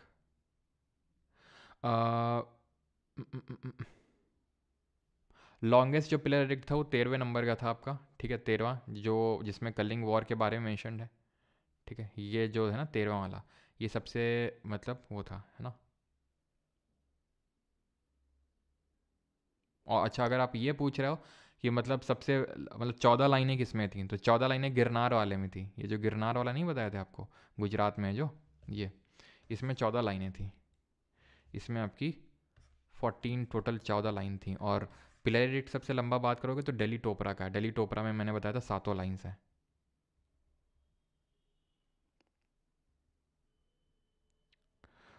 हिंदी पीडीएफ शेयर नहीं हुई क्या आपके प्राइवेट टेलीग्राम ग्रुप पे? इंग्लिश की क्लासेस लाइव स्टार्ट हो जाएंगी 2 जैन से, ठीक है। अभी तो रिकॉर्डेड मिल रही होंगी आपको इंग्लिश की क्लासेस, लेकिन वो लाइव स्टार्ट हो जाएंगी न्यू ईयर से, दैट इज़ 2 जैन ऑनवर्ड से, ठीक है। अभी आते हैं मॉडर्न एडमिनिस्ट्रेशन को पढ़ते हैं। तो मॉडर्न एडमिनिस्ट्रेशन के बारे में हमें पता चलता है 2 किताबों से जो उस टाइम की थी। एक तो कौटिल्य की अर्थशास्त्र, ठीक है, एक तो is land capital still present in Sarnath. भाई सारनाथ का जो लैंड कैपिटल है वो नहीं प्रेजेंट है, उसको ये मतलब आई थिंक नेशनल म्यूजियम वगैरह में रखा होगा, ये वहाँ पर तो नहीं लगा हुआ है अभी। सानी दाता समार्था सीता दक्ष देखेंगे अभी राजन जी, ठीक है। हाँ, नंबर ऑफ पिलर्स का एग्जैक्ट एज सच नंबर नहीं है कोई कि भाई इतने पिलर्स हैं। जैसे कि हमने देखा मेजर ऑडिटरी 10 नंबर पढ़े, सच पिलर में हमें नहीं पढ़ना, बस ये इतना ध्यान रखना 7 पिलर एडिक्ट थे, ठीक है, बिकॉज पिलर बहुत सारे थे। चलो, तो अभी आते हैं एडमिनिस्ट्रेशन। तो एडमिनिस्ट्रेशन की अगर बात करेंगे तो जैसे मैंने बताया, दो किताबों से पता चलता है। एक तो कौटिल्य की अर्थशास्त्र है और दूसरी है मेगास्थनीज की इंडिका। लेकिन इंडिका पे थोड़ा हम कम बिलीव करते हैं। क्यों कम बिलीव करते हैं वो भी आपको आगे पता चल जाएगा। तो सप्तांग थ्योरी दी थी इसने, किसने? अर्थशास्त्र ने, जो कौटिल्य ने लिखी थी। इसमें इन्होंने बताया था कि एक किंग होगा जिसको राजा बोलेंगे, जो कि सबसे सुप्रीम होगा। उसको असिस्ट करने के लिए उसके मिनिस्टर से सेक्रेटरी होंगे जिनको अमात्य बोला जाएगा। उसकी वो एक टेरिटरी को गवर्न करेगा जिसको कि हम जनपद बोलेंगे। ठीक है, उसको प्रोटेक्ट करने के लिए पूरा किला होगा जिसको फोर्ट मतलब फोर्ट इंग्लिश में बोलते हैं, नाम उसको दुर्ग होगा, दुर्ग बोला गया अर्थशास्त्र में। और अर्थशास्त्र ध्यान रखना ये, ठीक है, जो अर्थशास्त्र है वैसे अगर अर्थशास्त्र का ट्रांसलेशन करो तो अर्थशास्त्र का मतलब इकोनॉमिक्स होता है इंग्लिश में। लेकिन ये एक स्टेट क्राफ्ट बुक थी, यानी कि पॉलिटी के बारे में थी। ठीक है, कि राजा को किस तरह से गवर्न करना चाहिए, किस तरह से नहीं करना चाहिए, क्या क्या चीज़ें करनी चाहिए नहीं करनी चाहिए। तो ये पॉलिटी के बारे में थी, ना कि इकोनॉमिक्स के बारे में, यानी it was a book on state craft. फिर एक राजा को अपना राज्य स्थापित करने के लिए, चीज़ें चलाने के लिए, गवर्न करने के लिए एक कोष चाहिए। कोष मतलब जहाँ पर पैसा आएगा, ठीक है, तो उसको कोष बोला गया। देन एक आर्मी चाहिए गवर्न करने के लिए, सेना। और सेनापति कौन होगा? जो उस आर्मी का मतलब को रूल मतलब को लीड करेगा। और फ्रेंड होना चाहिए। और फ्रेंड कौन होता है कौटिल्य के हिसाब से? तो दुश्मन का जो दुश्मन होता है वो दोस्त होता है। ठीक है, दुश्मन का दुश्मन इज़ लाइक दोस्त। लाइक जैसे फॉर एग्जाम्पल राहुल गांधी मोदी जी से चिढ़ते हैं, ठीक है, राहुल गांधी जी। और जो हमारे केजरीवाल जी हैं वो भी चिढ़ते हैं। तो दुश्मन का दुश्मन दोस्त, ऐसे समझ सकते हो। ठीक है, ऐसे आप समझ सकते हैं। जैसे फॉर एग्जांपल मोदी जी मान लेते हैं राहुल गांधी से चिढ़ रहे हैं, ठीक है, और नीतीश कुमार भी राहुल गांधी से चिढ़ रहे हैं, तो दुश्मन का दुश्मन दोस्त। ठीक है, ये सारी चीज़ें बतानी पड़ती बैलेंस करने के लिए। नहीं, कुछ लोग पता नहीं, हो सकता है कुछ लोग ये बोलने लगते हैं बीजेपी के सपोर्टर, हो सकता है कुछ लोग बोलने लगते हैं कांग्रेस के सपोर्टर हो, पता नहीं चलता आप लोगों का। इसे से बैलेंस करना पड़ता है। ठीक है, तो ये 7 एलिमेंट्स थे जिसको हम सप्तांग थ्योरी बोलते हैं। ध्यान रखना, क्वेश्चन पूछ लेता है इनमें से सप्तांग थ्योरी में कौन नहीं था। ठीक, मॉडर्न एडमिनिस्ट्रेशन के तहत 5 बड़े बड़े प्रोविंसेस थे। जैसे कि आज है हमारा, मान लेते हैं कि भारत देश है, आर्य, ठीक है, भारत देश है, तो इसमें कितने स्टेट हैं? 28 राज्य हैं। तो वैसे ही 5 प्रोविंसेस थे उस टाइम पे। ईस्ट में था हमारा मेन प्रोविंस तोशली, जो कि एक तोशली हम बोल सकते हैं पोर्ट सिटी था बंगाल के पास। ठीक है, it was a port city, यानी बंदरगाह टाइप था। देन हमारा अवंतीरथ, अवंतीरथ ये वेस्ट साइड में उज्जैन में, ठीक है, अवंतीरथ। नॉर्थ में था उत्तर पथ, तक्षशिला से शुरू होता था उत्तर पथ। तक्षशिला कहाँ पे है? प्रेजेंट डे पाकिस्तान में है। दक्षिण पथ जाता था साउथ, यानी सबसे सदर्न मोस्ट था सुवर्णगिरी। ठीक है, यानी कि पूरा आप ऐसे समझ लो कि पूरा ईस्ट का कैपिटल था तोशिला। ठीक है, पूरे वेस्ट का कैपिटल था आपका उज्जैन, पूरे नॉर्थ का कैपिटल था आपका तक्षशिला, पूरे साउथ का कैपिटल था आपका सुवर्णगिरी। और ये था प्राची। प्राची यहाँ पर था। प्राची मतलब ये जो प्रेजेंट डे यूपी बिहार वाला जो रीजन है, तो उसको प्राची बोलते थे उस टाइम पे। तो उसका जो काइंड ऑफ कैपिटल था वो पाटलिपुत्र था। प्राची रीजन का था पाटलिपुत्र। पाटलिपुत्र मतलब आज का पटना। तो ये ध्यान रखना, बहुत इंपॉर्टेंट है ये स्लाइड। सीधा पूछ लेता इनमें से कौन सा प्रोविंस नहीं था। जैसे वो लिख देगा इंद्रप्रस्थ, कंफ्यूज हो जाओगे। अभी तो लग रहा होगा हाँ ठीक है ठीक है ठीक है, लेकिन अभी ये देखना जब क्वेश्चन कैसे घुमाएगा वो क्वेश्चन आपको। तो तौशली, उज्जैन, तक्षशिला, सुवर्णगिरी और पाटलिपुत्र कहाँ पे? तौशली आपका ईस्ट में, तक्षशिला नॉर्थ में, वेस्ट उज्जैन, साउथ सुवर्णगिरी। सुवर्ण, सुवर्ण मतलब सोना। सोना कहाँ पर होता है? सोना कहाँ मिलता है? साउथ मिलता है कि नहीं मिलता है? याद करो कोलार गोल्ड फील्ड कर्नाटक में। और एक और माइन बताया था जिसका नाम एच से शुरू होता है कर्नाटक में, जरा बताओ। और प्राची आपका पाटलिपुत्र। टैक्स सिस्टम किस तरह से था? तो जो गोल्ड में टैक्स देना होता था सोने में, तो वो हिरण्य हुआ करता था, उसको बोला जाता था। इमरजेंसी टैक्स होता था, प्रणय बोला जाता था उसको। Taxes paid in kind by villages, उसको पिंडकार बोला जाता था, या फिर पिंड कर। कर का मतलब ये होता है टैक्स। ये काइंड का मतलब क्या होता है? तो टैक्स 2 तरह का होता है। एक तो जो कैश में पे करना होता है, एक काइंड में। कैश का मतलब होता है पैसे में, करेंसी में। और काइंड का मतलब होता है कि जो भी, अगर आप जैसे फार्मर हो, किसान हो, आप उगा रहे हो, मान लो टमाटर उगा रहे हो, आपके पास पैसा नहीं है तो आप टमाटर 100 किलो बांध के ले जाओ और दे आओ राजा को, तो वो काइंड होगा। आलू उगाए हो, आलू दे आओ, उतना जितना आपको भरना है टैक्स, तो वो उतना आलू दे आओ, तो ये काइंड बोला जाता है। तो टैक्सेस कैश में भी देना होता था, काइंड में भी देना होता था। कौटिल्य के हिसाब से टैक्स को हमेशा राजा को कैश में ही लेना चाहिए, काइंड में कम लेना चाहिए, ठीक है, ये कौटिल्य का मानना। तो इसी से कैश ज़्यादा यहाँ पर चलता था, काइंड में कम टैक्स लिया जाता था, ठीक है। अब कैश वो मत समझने लगना है ना कि कैश में और यूपीआई के थ्रू, है ना, online payment. Army maintenance tax, जैसे आज हम कैश और यूपीआई पढ़ते हैं ऑनलाइन, है ना, तो लेकिन उस समय कैश और काइंड हुआ करता था। और आर्मी को मेंटेन करने के लिए जो टैक्स देना पड़ता था वो सेना भक्तम होता था। और वो कैसे देना होता था, जैसे फॉर एग्जांपल कोई एक गांव है, ठीक है, और यहाँ से आर्मी जा रही है, यहाँ से गुजर रही है, तो उसका खाना पीना खर्च, ठीक है, रहना वहना, उस सब वो गांव देखेगा, उसी को सेना भक्तम बोला जाता है। सरचार्ज की अगर बात करें तो सरचार्ज यानी कि क्या होता है, सरचार्ज इकोनॉमिक्स जब हम पढ़ेंगे तो वहाँ बताऊँगा, ये एक्स्ट्रा टैक्स होता है, जो टैक्स पे टैक्स लगाया जाता है। टैक्स पे टैक्स जो लगाते हैं वो जो बहुत ज़्यादा कमाते हैं लोग, आज भी हमारी गवर्नमेंट लगाती है, ठीक है, वो सरचार्ज ही, अगर जब टैक्स भरोगे तो वहाँ पर आता है सरचार्ज का। जिन लोगों की बहुत ज़्यादा इनकम होती है उन पे टैक्स लगता है, उसको सरचार्ज बोलते हैं, तो उसको परसवम बोला गया था, ठीक है। ये पूरा हमारा टैक्स सिस्टम। और ये यहाँ पर है हमारी कर्नाटक में, जो मैंने आपसे पूछी थी, हुट्टी गोल्ड माइन, है ना, केजीएफ और हुट्टी, क्लियर। आगे बढ़ते हैं। और ये तो खैर हमने उस टाइम पे भी देखा था, हड़प्पन के टाइम पे भी देखा था कि हड़प्पा लोग भी कोलार से ही गोल्ड मंगवा रहे थे, ठीक है। ऑफिसर्स इनके टाइम पे हुआ करते थे, जैसे सानी धाता हुआ करता था। पहले तो ये हम 2 टाइप्स ऑफ कोर्ट देख लेते हैं, ऑफिसर बाद में देखेंगे। तो 2 तरह की हमारी कोर्ट हुआ करती थी, एक सिविल और एक क्रिमिनल। सिविल का मतलब होता है, जैसे कि मैंने आपको बताया भी था पॉलिटी पढ़ाते वक्त, कि सिविल का मतलब होता है जैसे कि डाइवोर्स का मसला हो गया, प्रॉपर्टी का मसला हो गया, टैक्स कम आपने नहीं भरा, ठीक है, तो उसका कोई मसला हो गया, तो वो सिविल में आता है। मर्डर, चोरी, डकैती, ये सब आता है क्रिमिनल में। तो सिविल कोर्ट जो एग्जिस्ट करती थी उसको बोलते थे धर्मस्थ न्यायालय। कोर्ट होती थी न्यायालय, धर्मस्थ न्यायालय। और इसको कौन रूल, मतलब कौन गवर्न करता था, कौन इसका मतलब ऑफिसर बैठता था यहाँ पर, उसको बोला जाता था व्यवहारिका। और ये एक होता था आपका कंटक शोधन न्यायालय, उसको जो गवर्न करता था उस कोर्ट को, एक जो बंदा, उसको बोलते थे प्रदेष्टा। ये ध्यान रखना है आपको, ठीक है। ये मेनली पर्सनल डिस्प्यूट देखने का भी काम करता था। और ये स्टेट और पीपल, यानी कि अगर मान लो स्टेट का मतलब है कि जो रूलर है, जो रूलिंग क्लास है, उससे आपका कोई विवाद हो जाए किसी का, तो कंटका शोधन न्यायालय भी वो देखने का काम करता था, ठीक। अब हम ऑफिसर्स पे आते हैं। तो कोर्ट हमने देख ली हैं, 2 तरह की कोर्ट हैं, धर्मस्थ न्यायालय, ठीक है, वो आप ऐसे याद कर सकते हो कि धर्म हमारा बताता है कि हमें ये करना चाहिए, वो करना चाहिए, सारी चीज़ें करनी चाहिए। जैसे कि हमें डाइवोर्स नहीं देना चाहिए, एक बार किसी से शादी कर ली तो कर ली, ठीक है, आप डाइवोर्स नहीं दे सकते हो, तो ये काइंड ऑफ हो गया डाइवोर्स टाइप, सिविल हो गया आपका। तो ये धर्मस्थ न्यायालय है, व्यवहारिका देख रहा है। वैसे डाइवोर्स ऐसा नहीं कि यहाँ पर नहीं चलता था, डाइवोर्स भी अलाउड था यहाँ पे, भी हम देखेंगे। कंटका शोधन न्यायालय, प्रतिष्ठा। अब ऑफिसर्स की बात करते हैं। तो जो सबसे इंपॉर्टेंट ऑफिसर होता था, जो उस कोष को देखता था, कौन सा कोष, कौन सा कोष्ठ, ये कोष्ठ गारा वाला कोष्ठ नहीं है। कोष्ठ गारा मैंने बताया था जहाँ पर खाना वाना स्टोर करवाना होता था, अनाज स्टोर करवाना होता था, वो 100 गौरा कॉपर प्लेट्स हमें पता चला था कि मौर्य, जो चंद्रगुप्त मौर्य है, उन्होंने उसको करवाया था, ठीक है। और एक चीज़ और, ठीक है, कि एक सुदर्शन ले करके था जो चंद्रगुप्त मौर्य के टाइम पे बनवाया गया था। अभी उसके बारे में यहाँ पर मैं नहीं बता रहा हूँ, उसके बारे में जब शाखा यानी कल पढ़ेंगे तो वहाँ पे बताऊँगा उसके बारे में, और आपको पता चल जाएगा कि क्यों वहाँ पर मैं आपको पढ़ा रहा हूँ उसको, ठीक है। तो अभी ऑफिसर पे आते हैं। सानी धाता कौन होता था, चीफ ट्रेजरी ऑफिसर, सीटीओ।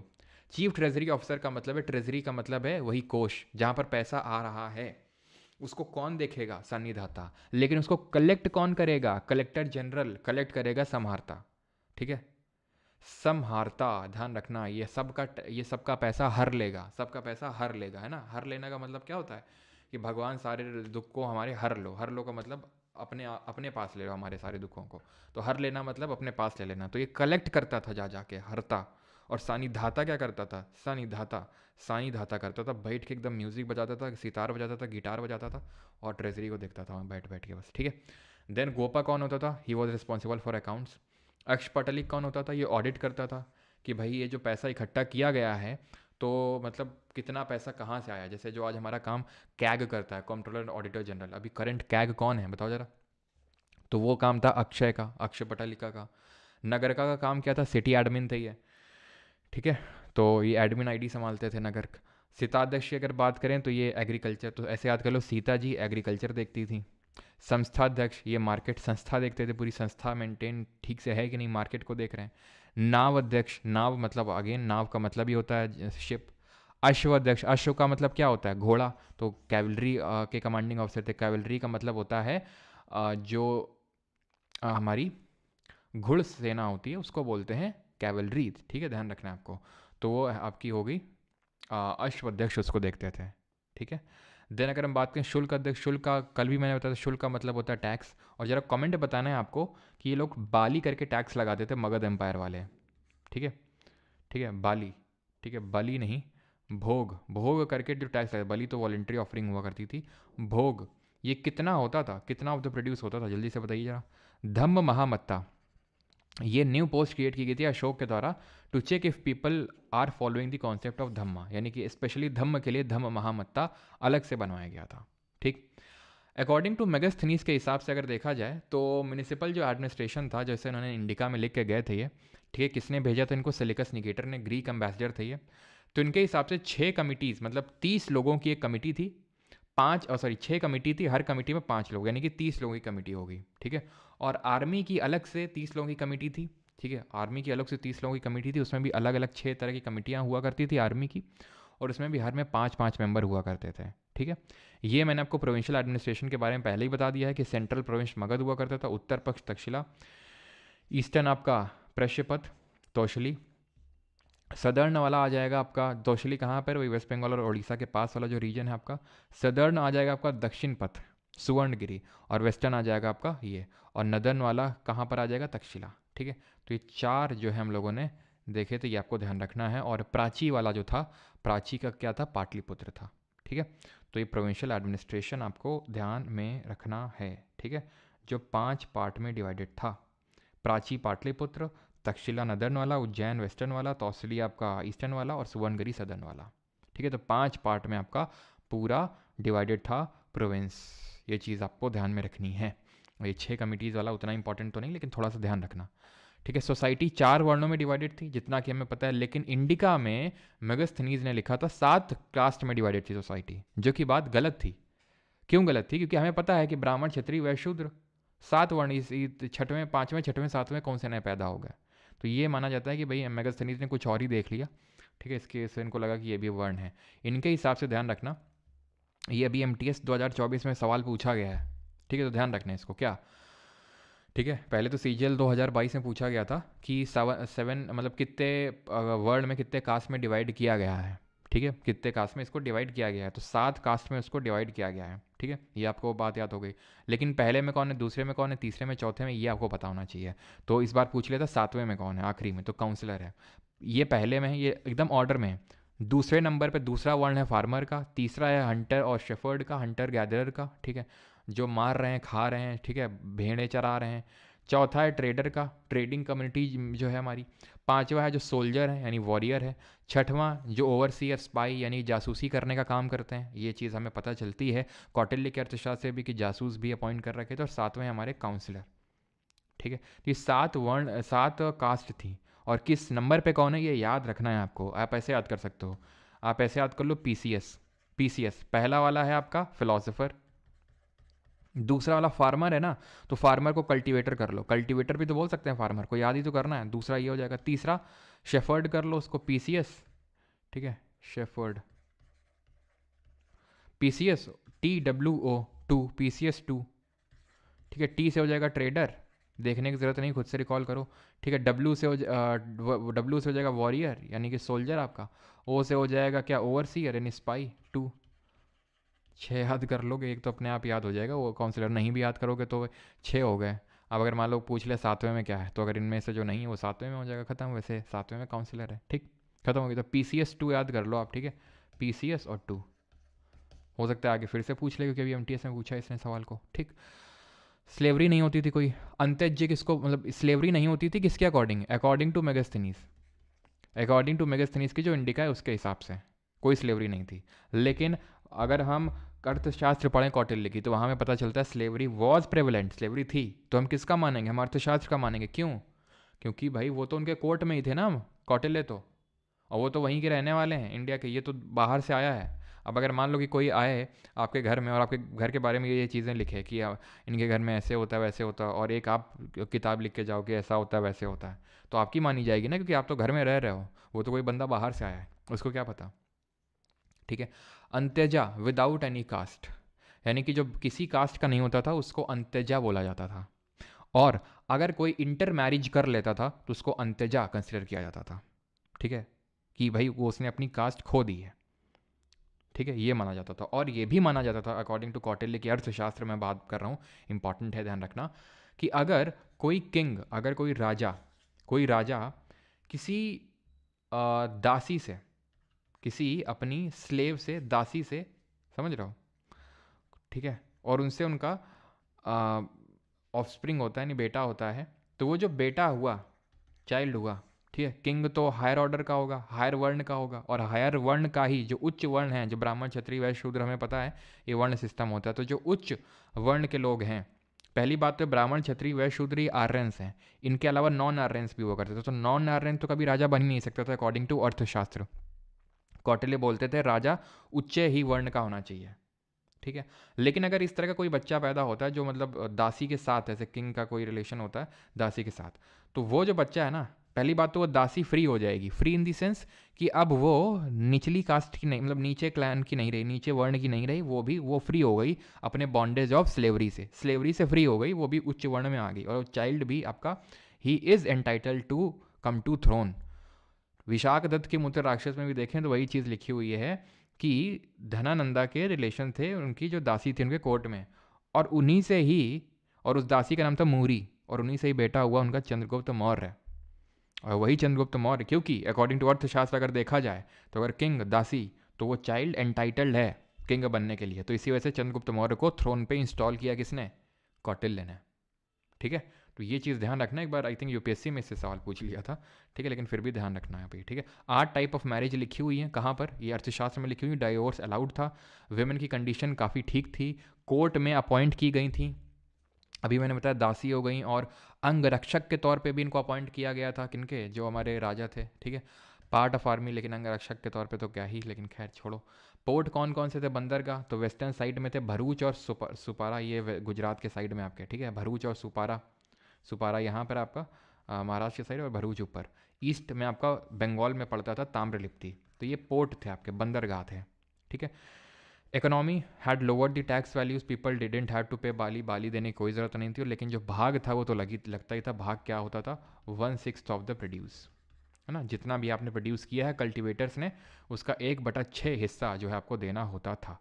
अब पोस्ट मौर्य डायनेस्टी हम कल देखेंगे, आज नहीं, क्योंकि आज वैसे भी लेक्चर लंबा हो गया, अभी हमें क्वेश्चंस भी करने हैं, ठीक है, थोड़ा सा लेट भी स्टार्ट हुआ था, तो अब किसी को कुछ डाउट होगा तो पूछ लेगा। आज के लेक्चर में लोगों ने क्या क्या पढ़ा वो मैं आपको समराइज़ कर देता हूँ, ठीक है। तो हमने आज के लेक्चर में पढ़ा सबसे पहले कि किस तरह से नंद वंश के आखिरी रूलर धनानंद को हरा के चंद्रगुप्त मौर्य थ्रोन पे बैठते हैं कौटिल्य यानी विष्णुगुप्त की सहायता से, ठीक है, ठीक है। तो विष्णुगुप्त की सहायता से वो थ्रोन पे बैठते हैं। देन उन्होंने क्या किया, बैटल ऑफ मतलब बैटल में हराया किसको, सेलिकस निकेटर को हराया, उनकी बेटी हेलेना से विवाह किया, मेगास्थनीज उन्होंने भेजा था सेलिकस निकेटर ने चंद्रगुप्त मौर्य की कोर्ट में, जिन्होंने इंडिका बुक लिखी थी। देन हमें पता है कि वो सब जैन धर्म अपना लिया था, और सौगारा कॉपर प्लेट से पता चलता है कोष्ठागारा के बारे में हमें। देन उसके बाद उनके बेटे बिंदुसार आए, अब मित्रोकेट्स के नाम से ग्रीक्स जानते थे। 3 चीज़ें मांगी थी उन्होंने एंटीओकस वन ऑफ सीरिया से, क्या, एक तो अंजीर मांगे थे यानी ड्राई फिक्स, ठीक है, अंजीर कितने लोगों ने खाया यहाँ पे, तुम लोग को भिगो के अच्छे लगते हैं कि ड्राई, भाई ड्राई अच्छे लगते हैं काफ़ी, लेकिन लोग बताते हैं भिगो के खाने चाहिए, खैर। तो ड्राई फिक्स और फिलोसफर, लेकिन फिलोसफर तो भेजा नहीं, बाकी 2 चीज़ें भेजी। और ये माना जाता है कि he conquered the land between the 2 seas, उन्होंने उस लैंड को कॉन्कर किया। और उसके बाद आते हैं इनके जो बेटे थे, और एक चीज़ कि इनके एम्बेसडर आए थे, ग्रीक एम्बेसडर बिंदुसार के टाइम पे, डेमाकस, ठीक है। अशोक आए, और अशोक के बारे में बहुत सारी चीज़ें हमने पढ़ी कि अशोक ने जो है राधा गुप्ता की हेल्प से अपने भाई सिमुसा की हत्या करवाई, 99 ब्रदर्स को किल किया, थ्रोन पे बैठे। आफ्टर 8 ईयर्स हिज कोरोनेशन वो कलिंग वॉर लड़े 261 बीसी में। उसके बाद उन्होंने बेरी घोषा को हटा के धम्म घोषा को ले आए। धम्म को प्रपाउंड करने के लिए उन्होंने 14 रॉक एडिक्ट बनवाए, 14 मेजर 15 माइनर। 14 रॉक एडिक्ट में हमें पता है पहले वाले में एनिमल स्लॉटर के बारे में लिखा हुआ नहीं करना है, 7वें वाले में लिखा है रिलीजियस टॉलरेंस दिखानी, 12वें वाले में वही लिखा हुआ है, और उसमें जो हमारा कांदार इंस्क्रिप्शन उसके बारे में लिखा हुआ है। और ध्यान रखना, कांदाहार वाले को चेहल जीना करके बोलते हैं, मतलब कभी पूछा तो नहीं है, लेकिन अगर कभी पूछ ले CDS CAPF में पूछ सकता है कि चेहल जीना एडिक्ट के नाम से किसको जानते हैं, तो जो कांदाहार वाला है उसी को जानते हैं। और जो दिल्ली टोपरा का जो पिलर एडिक्ट है मैंने आपको बताया था, तो चलो अभी वो क्वेश्चन देखेंगे, आई थिंक क्वेश्चन आएगा अभी उसमें, कि एक किताब है फिरोज शाह तुगलक के टाइम पे लिखी गई थी, उसमें उसका जिक्र है, उसका नाम है सिराते फिरोज शाह। ठीक है, खैर, तो हमने ये चीज़ पढ़ा कि इन्होंने 14 रॉकेट बनाया, और उनका नाम हमें पता चलता है कुछ माइनर रॉकेट में, जैसे मस्की हो गया, ब्रह्मगिरी हो गया, गुज्जर हो गया, निट्टूर हो गया, यहाँ पे हमें उनका नाम अशोक पता चलता है।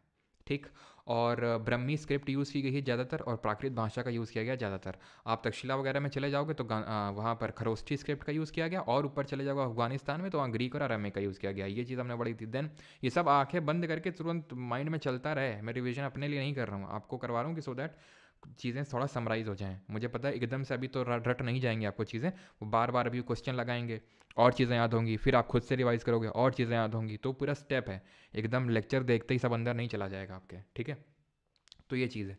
देन हमने पढ़ा कि 14 रॉक एडिक्ट, ठीक है, 15 माइनर मैंने आपको बता दिए, और 7 पिलर एडिक्ट हैं, यानी 7 लाइन्स हैं वो। ठीक है, दिल्ली टोपरा वाला में 7 लाइन है, टोपरा मतलब जो हरियाणा में आपका, और दिल्ली टोपरा के बारे में वो सिराते फिरोज शाही में मैंशनड है। ठीक है, मैं चलो लिख दूंगा अभी उस चीज़ को भी। और ये चीज़ ध्यान रखनी है कि जो लौरिया अराराज और लौरिया नंदगढ़, नंदगढ़ वाले की कैपिटल लायन है, अराज वाले में कोई कैपिटल नहीं मिली, दोनों बिहार में है। देन हमें पता है कि क्या सारनाथ का जो पिलर एडिक्ट है, सारनाथ वाले में क्या मिला, जो हमारा नेशनल एम्बलम है, जिसमें 4 लायन है, बुल है हमारा, डियर है, एलिफेंट है और लायन है, ये हमें एनिमल्स देखने को मिलते हैं। देन हमारा जो रुमिनिटी पिलर एडिक्ट है, जिसमें कि रुमिनिटी में हमें क्या पता चलता है कि बुद्ध जी यहाँ पर आए थे लुम्बिनी नेपाल में, गौतम बुद्ध की जन्मस्थली में, और उन्होंने टैक्स माफ़ कर दिया था, और ये जो निगाली सागर है यहाँ पर आने पे इन्होंने कोना गमाना स्तूपा बनवाया था। देन 12 हिल केव और लोमस ऋषि के वे बिहार में आजीविका सेट के लिए बनवाई थी, बराबर बनवाई थी अशोक ने, और लोमस ऋषि दशरथ मौर्य ने बनवाई थी। लास्ट फ्लोर थे मौर्य डायनेस्टी के बृहद्रथ, उनको हरा के पुष्यमित्र सुंग ने सुंग डायनेस्टी की स्टैब्लिशमेंट कर दी। बाकी एडमिनिस्ट्रेशन और ये सब सारी चीज़ें हमने देखी थी जो आपको याद रखनी है, बिकॉज इनसे भी क्वेश्चन पूछे जाते हैं। अब हम यहाँ पर सवाल लगाते हैं। ठीक है, लेकिन उससे पहले यहाँ पर मैं लिख देता हूँ, ये जो दिल्ली टोपरा वाला है ध्यान रखना, इसके बारे में जिक्र किया गया है फिरोज शाह तुगलक के टाइम पे, एक किताब लिखी गई थी। ठीक है, सिराते फिरोज शाही। ठीक है, सिराते फिरोज शाही, इसमें मेंशनड है ये। ठीक है, चलो अभी हम कर लेते हैं सवाल, कर लें। ठीक है, क्वेश्चंस कर लें। पहले कौन से कर लें, पहले कर लें ESSC वाले कर लेते हैं। ठीक है, क्योंकि यूपीएससी वाले थोड़े से हायर लेवल के होंगे क्वेश्चन, लेकिन यूपीएससी में काफ़ी इंपॉर्टेंट टॉपिक, यूपीएससी पर्सपेक्टिव से अगर देखें तो CDS CAPF, ठीक है, काफ़ी इंपॉर्टेंट है उस पर्सपेक्टिव से तो। ठीक है, चलो। Sir is this batch enough for NTPC और नॉट? यस, इनफ है। ठीक है, इनफ है, बिल्कुल इनफ है। सर आपने डियर नहीं हॉर्स बताया, हॉर्स ही होगा, डियर अगर मेरे मुंह से गलती से निकल गया है तो मैं ही बोलूँगा मेरे मुंह से निकल गई गलती से। ठीक है, लेकिन वो हॉर्स ही होगा, डियर नहीं होगा। विच of the following was the first सब कॉन्टिनेंटल एम्पायर? सब कॉन्टिनेंटल पहला से एम्पायर, मतलब सब कॉन्टिनेंटल का मतलब है उसमें अफगानिस्तान का पार्ट, पाकिस्तान, इंडिया पूरा। ठीक है, सबसे पहले किसने किया? मौर्यन एम्पायर। ठीक है, ये बाद में करेंगे हम लोग। ठीक है, बाद में करेंगे, ठीक है कि नहीं है? ठीक, आगे बढ़ते हैं। Who was the founder of the Mauryan dynasty? तो मौर्यन डायनेस्टी का फाउंडर कौन था? अशोक, विक्रमादित्य, बिंदुसार, चंद्रगुप्त मौर्य। जल्दी जल्दी करेंगे। और भाई जिनको थोड़े से चैलेंजिंग क्वेश्चन चाहिए कि यार मतलब किक नहीं मिल रहा है, ये तो हमें पता ही है कि मॉडर्न डायनेस्टी का फाउंडर कौन था, तो एकदम हलवा क्वेश्चन है, तो किक अभी तुम्हें दिलाएंगे। ये ऊपर है क्वेश्चन है ना, किक वाले ही हैं, ये तो पोस्ट मौर्य वाले हैं, लेकिन हम मौर्य वाले करेंगे, मज़ा आएगी आपको। ठीक है, तो मौर्यन एम्पायर, ये सातवाना तो ना कल पढ़ेंगे, ये सब कल आएंगे, कुशान भी सातवाना भी सब कल ही आएंगे ये। ठीक है, तो Mauryan empire. Chandragupta Maurya capital was, तो कैपिटल क्या थी? नालंदा, मगध, पाटलिपुत्र या फिर वैशाली? तो कैपिटल थी Pataliputra. Clear, option number C यहाँ पर सी आंसर होगा। अगला है which ruler succeeded Chandragupta Maurya in 296 BC? और किसने राजगिरी से कैपिटल शिफ्ट करी थी पाटलिपुत्र की तरफ? बताओ। तो सक्सीडेड चंद्रगुप्त मौर्य इन 297 BC, तो 297 BC में आए थे बिंदुसार। बिंदुसार आए थे 297, और अशोक कब आए थे? अशोक आए थे 269 BC में। 297 में आए थे Bindusara. Mauryan pillar capital found at dash is popularly known as lion capital, तो लायन कैपिटल किसको बोलते हैं? भबरू, भैरात, सांची या फिर सारनाथ? बताओ जल्दी से। तो कहाँ का होगा? सारनाथ। ठीक है, lion capital. Sir Govind Nagar से हूँ। अच्छा, मिलने आ जाऊँ क्या? क्यों भाई है? तो खैर, तो यहाँ पर क्या होगा आंसर? सारनाथ का। भबरू बैरात वाला ध्यान रखना, ये जो एडिक्ट है ठीक है, जो कि हमें मेनली बताता है कि किस तरह से गौतम बुद्ध अपने बुद्धिज़्म धर्म में कन्वर्ट हुए। ये राजस्थान में है, ठीक है, ये राजस्थान में है, ध्यान रखिएगा, इंपॉर्टेंट है, ठीक है। सांची कहाँ पे है? मध्य प्रदेश में। सारनाथ कहाँ है? वाराणसी के पास, यूपी में। तो यहाँ लिख देता हूँ मैं, ठीक है ठीक है, एक सेकंड एक सेकंड एक सेकंड।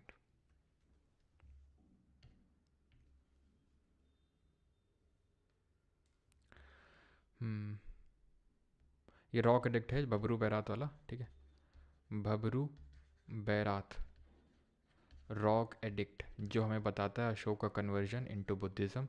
ये कहाँ पर है? ये राजस्थान में है, ठीक। चलिए आगे बढ़ते हैं, और कहाँ पर आना था, कहाँ पर आना था, एक सेकंड।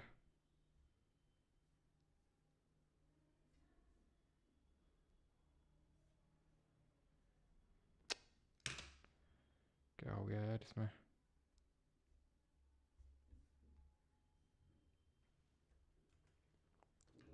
चलो, तो इस पे आ जाते हैं अभी। Who among the following was the first modern ruler who tried to spread his message to the people through inscriptions? Inscriptions के थ्रू किसने प्रचार करना शुरू किया था? तो ये किया था अशोक ने। ऑप्शन नंबर बी, जल्दी जल्दी करेंगे। विच वॉज दी, अच्छा पानी बहुत कम पीते हैं क्या? चलो पी लेते हैं अभी। महारो रंगीलो राजस्थान। चलो, which was the first empire in ancient India to use elephant in its war? तो हमने देखा था मगध ने बहुत सारे एलिफेंट यूज़ किए थे। राज्य इनकी कैपिटल थी वो जो 5 हिल से सराउंडेड थी। पाटलिपुत्र जो थी वो गंगा और सोन के बीच में थी। किसने कैपिटल शिफ्ट करी थी? उडाइन ने। Which of the following was a Ceylonese chronicle that acted as a important literary source of the modern empire? तो कौन सा सिलोनीज, यानी सिलोन का मतलब श्रीलंका, इंडिका, मुद्र राक्षस, महावंश या फिर अर्थशास्त्र?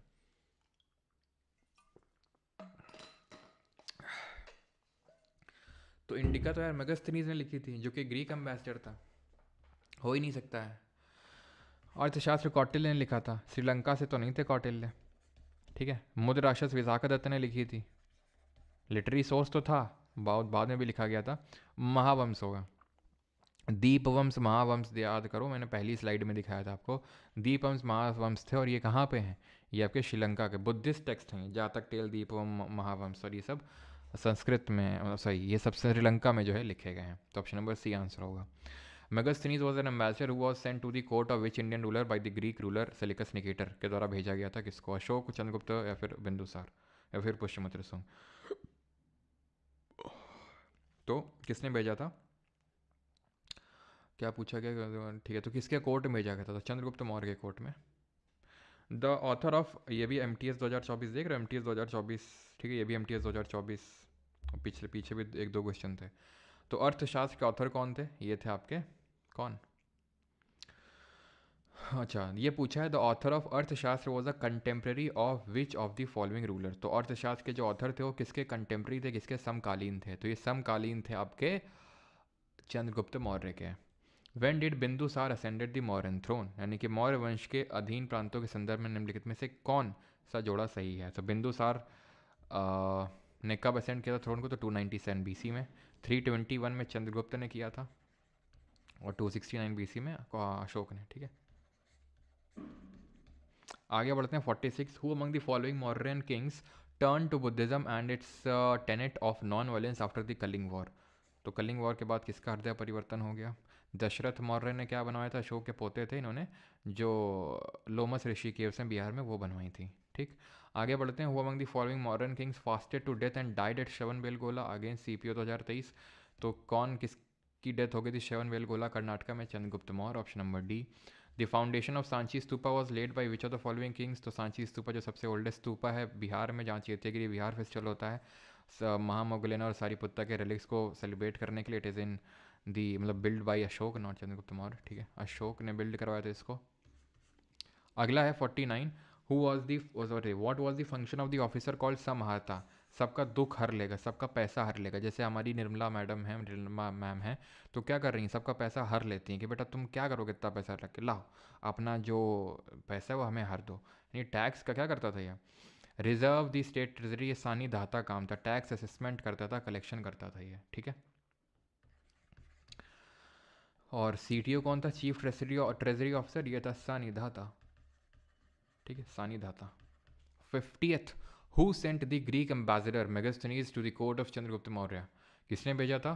सेलिकस निकेटर ने, option number A. During the modern society Megasthenes divided the Indian society into 7 distinct group, या मैंने पढ़ा था MTS 2024। कौन काउंसलर में आता था? तो बड़ा आसान है, PCS। अभी तक याद नहीं होता था, होता होगा आपको, हो सकता है अभी तक पता ही ना हो आपको कि इस तरह से काउंसलर नाम की भी कोई चीज़ होती है ना। तो मतलब इस तरह से 7 डिवीजन भी होते हैं कि नहीं होते, तो PCS 2 और काउंसलर, काउंसलर 7th नंबर पे आएंगे। ये कौन है? फिलोसफर। ये कौन है? Cultivator, farmer. ये कौन है? सोल्जर नहीं वॉरियर। ये कौन है? बता जल्दी से। T से क्या बताया था मैंने? जल्दी से। और S से सोल्जर ही बताया था या फिर कुछ और बताया था? हाँ, ये कौन है? ओवरसीयर हो जाएंगे हमारे, स्पाइस। सोल्जर ही बताया होगा ना। फिलोसफर होगा, देन वो होगा, देन ठीक है। तो 7th में और हाँ, काफ़ी लोग क्या काफ़ी जगह पे क्या है आपको देखने को मिलेगा, ये 7th नंबर पे काउंसलर ना देके 6th नंबर पे काउंसलर दिया हुआ है, क्योंकि जब ये MTS की आंसर की आई थी तब काफ़ी लोगों का ये कहना था, ठीक है, कि सर इसमें मतलब ये गलत है। तो सर ये जो है ना, ये आप विकिपीडिया भी चेक कर लीजिएगा या फिर कहीं पे भी यही आपको मिलेगा और यही याद करना है, ठीक है। फिलोसफर और क्राफ्ट्समैन ये, और यानी कि आपका फार्मर, और ये वॉरियर तो यार ये होगा ना, इस नंबर पे आएगा, ठीक है, 5th में। ये शेफर्ड, ओके ओके ठीक है, शेफर्ड थे। शेफर्ड मतलब जो कल्ट शेफर्ड थे, और जो हंटर्स थे, हंटर्स एंड गैदरर्स, ठीक है, और ये हमारे ट्रेडर्स हो जाएंगे। तो यही ऑर्डर ध्यान रखिएगा, कोई और ऑर्डर मत याद कर लेना, यही ऑर्डर है। Who among the following was defeated by modern emperor Chandragupta Maurya? Defeated तो किसको डिफीट किया था? Chandragupta Maurya over through Nanda dynasty of Magadh with the help of, तो किसकी हेल्प से ओवर थ्रू कर दिया था? तो अगेन है ना, विष्णुगुप्त या फिर चाणक्य। बड़े आसान आसान से क्वेश्चन है, ये भी कर लेंगे, ठीक है, ये ठीक है। अकॉर्डिंग टू कौटिल्यास जो छुड़वा रहा हूँ आसान से हैं, ठीक है, आपको देख के समझ में आ रहा होगा, आप खुद से करेंगे इसको।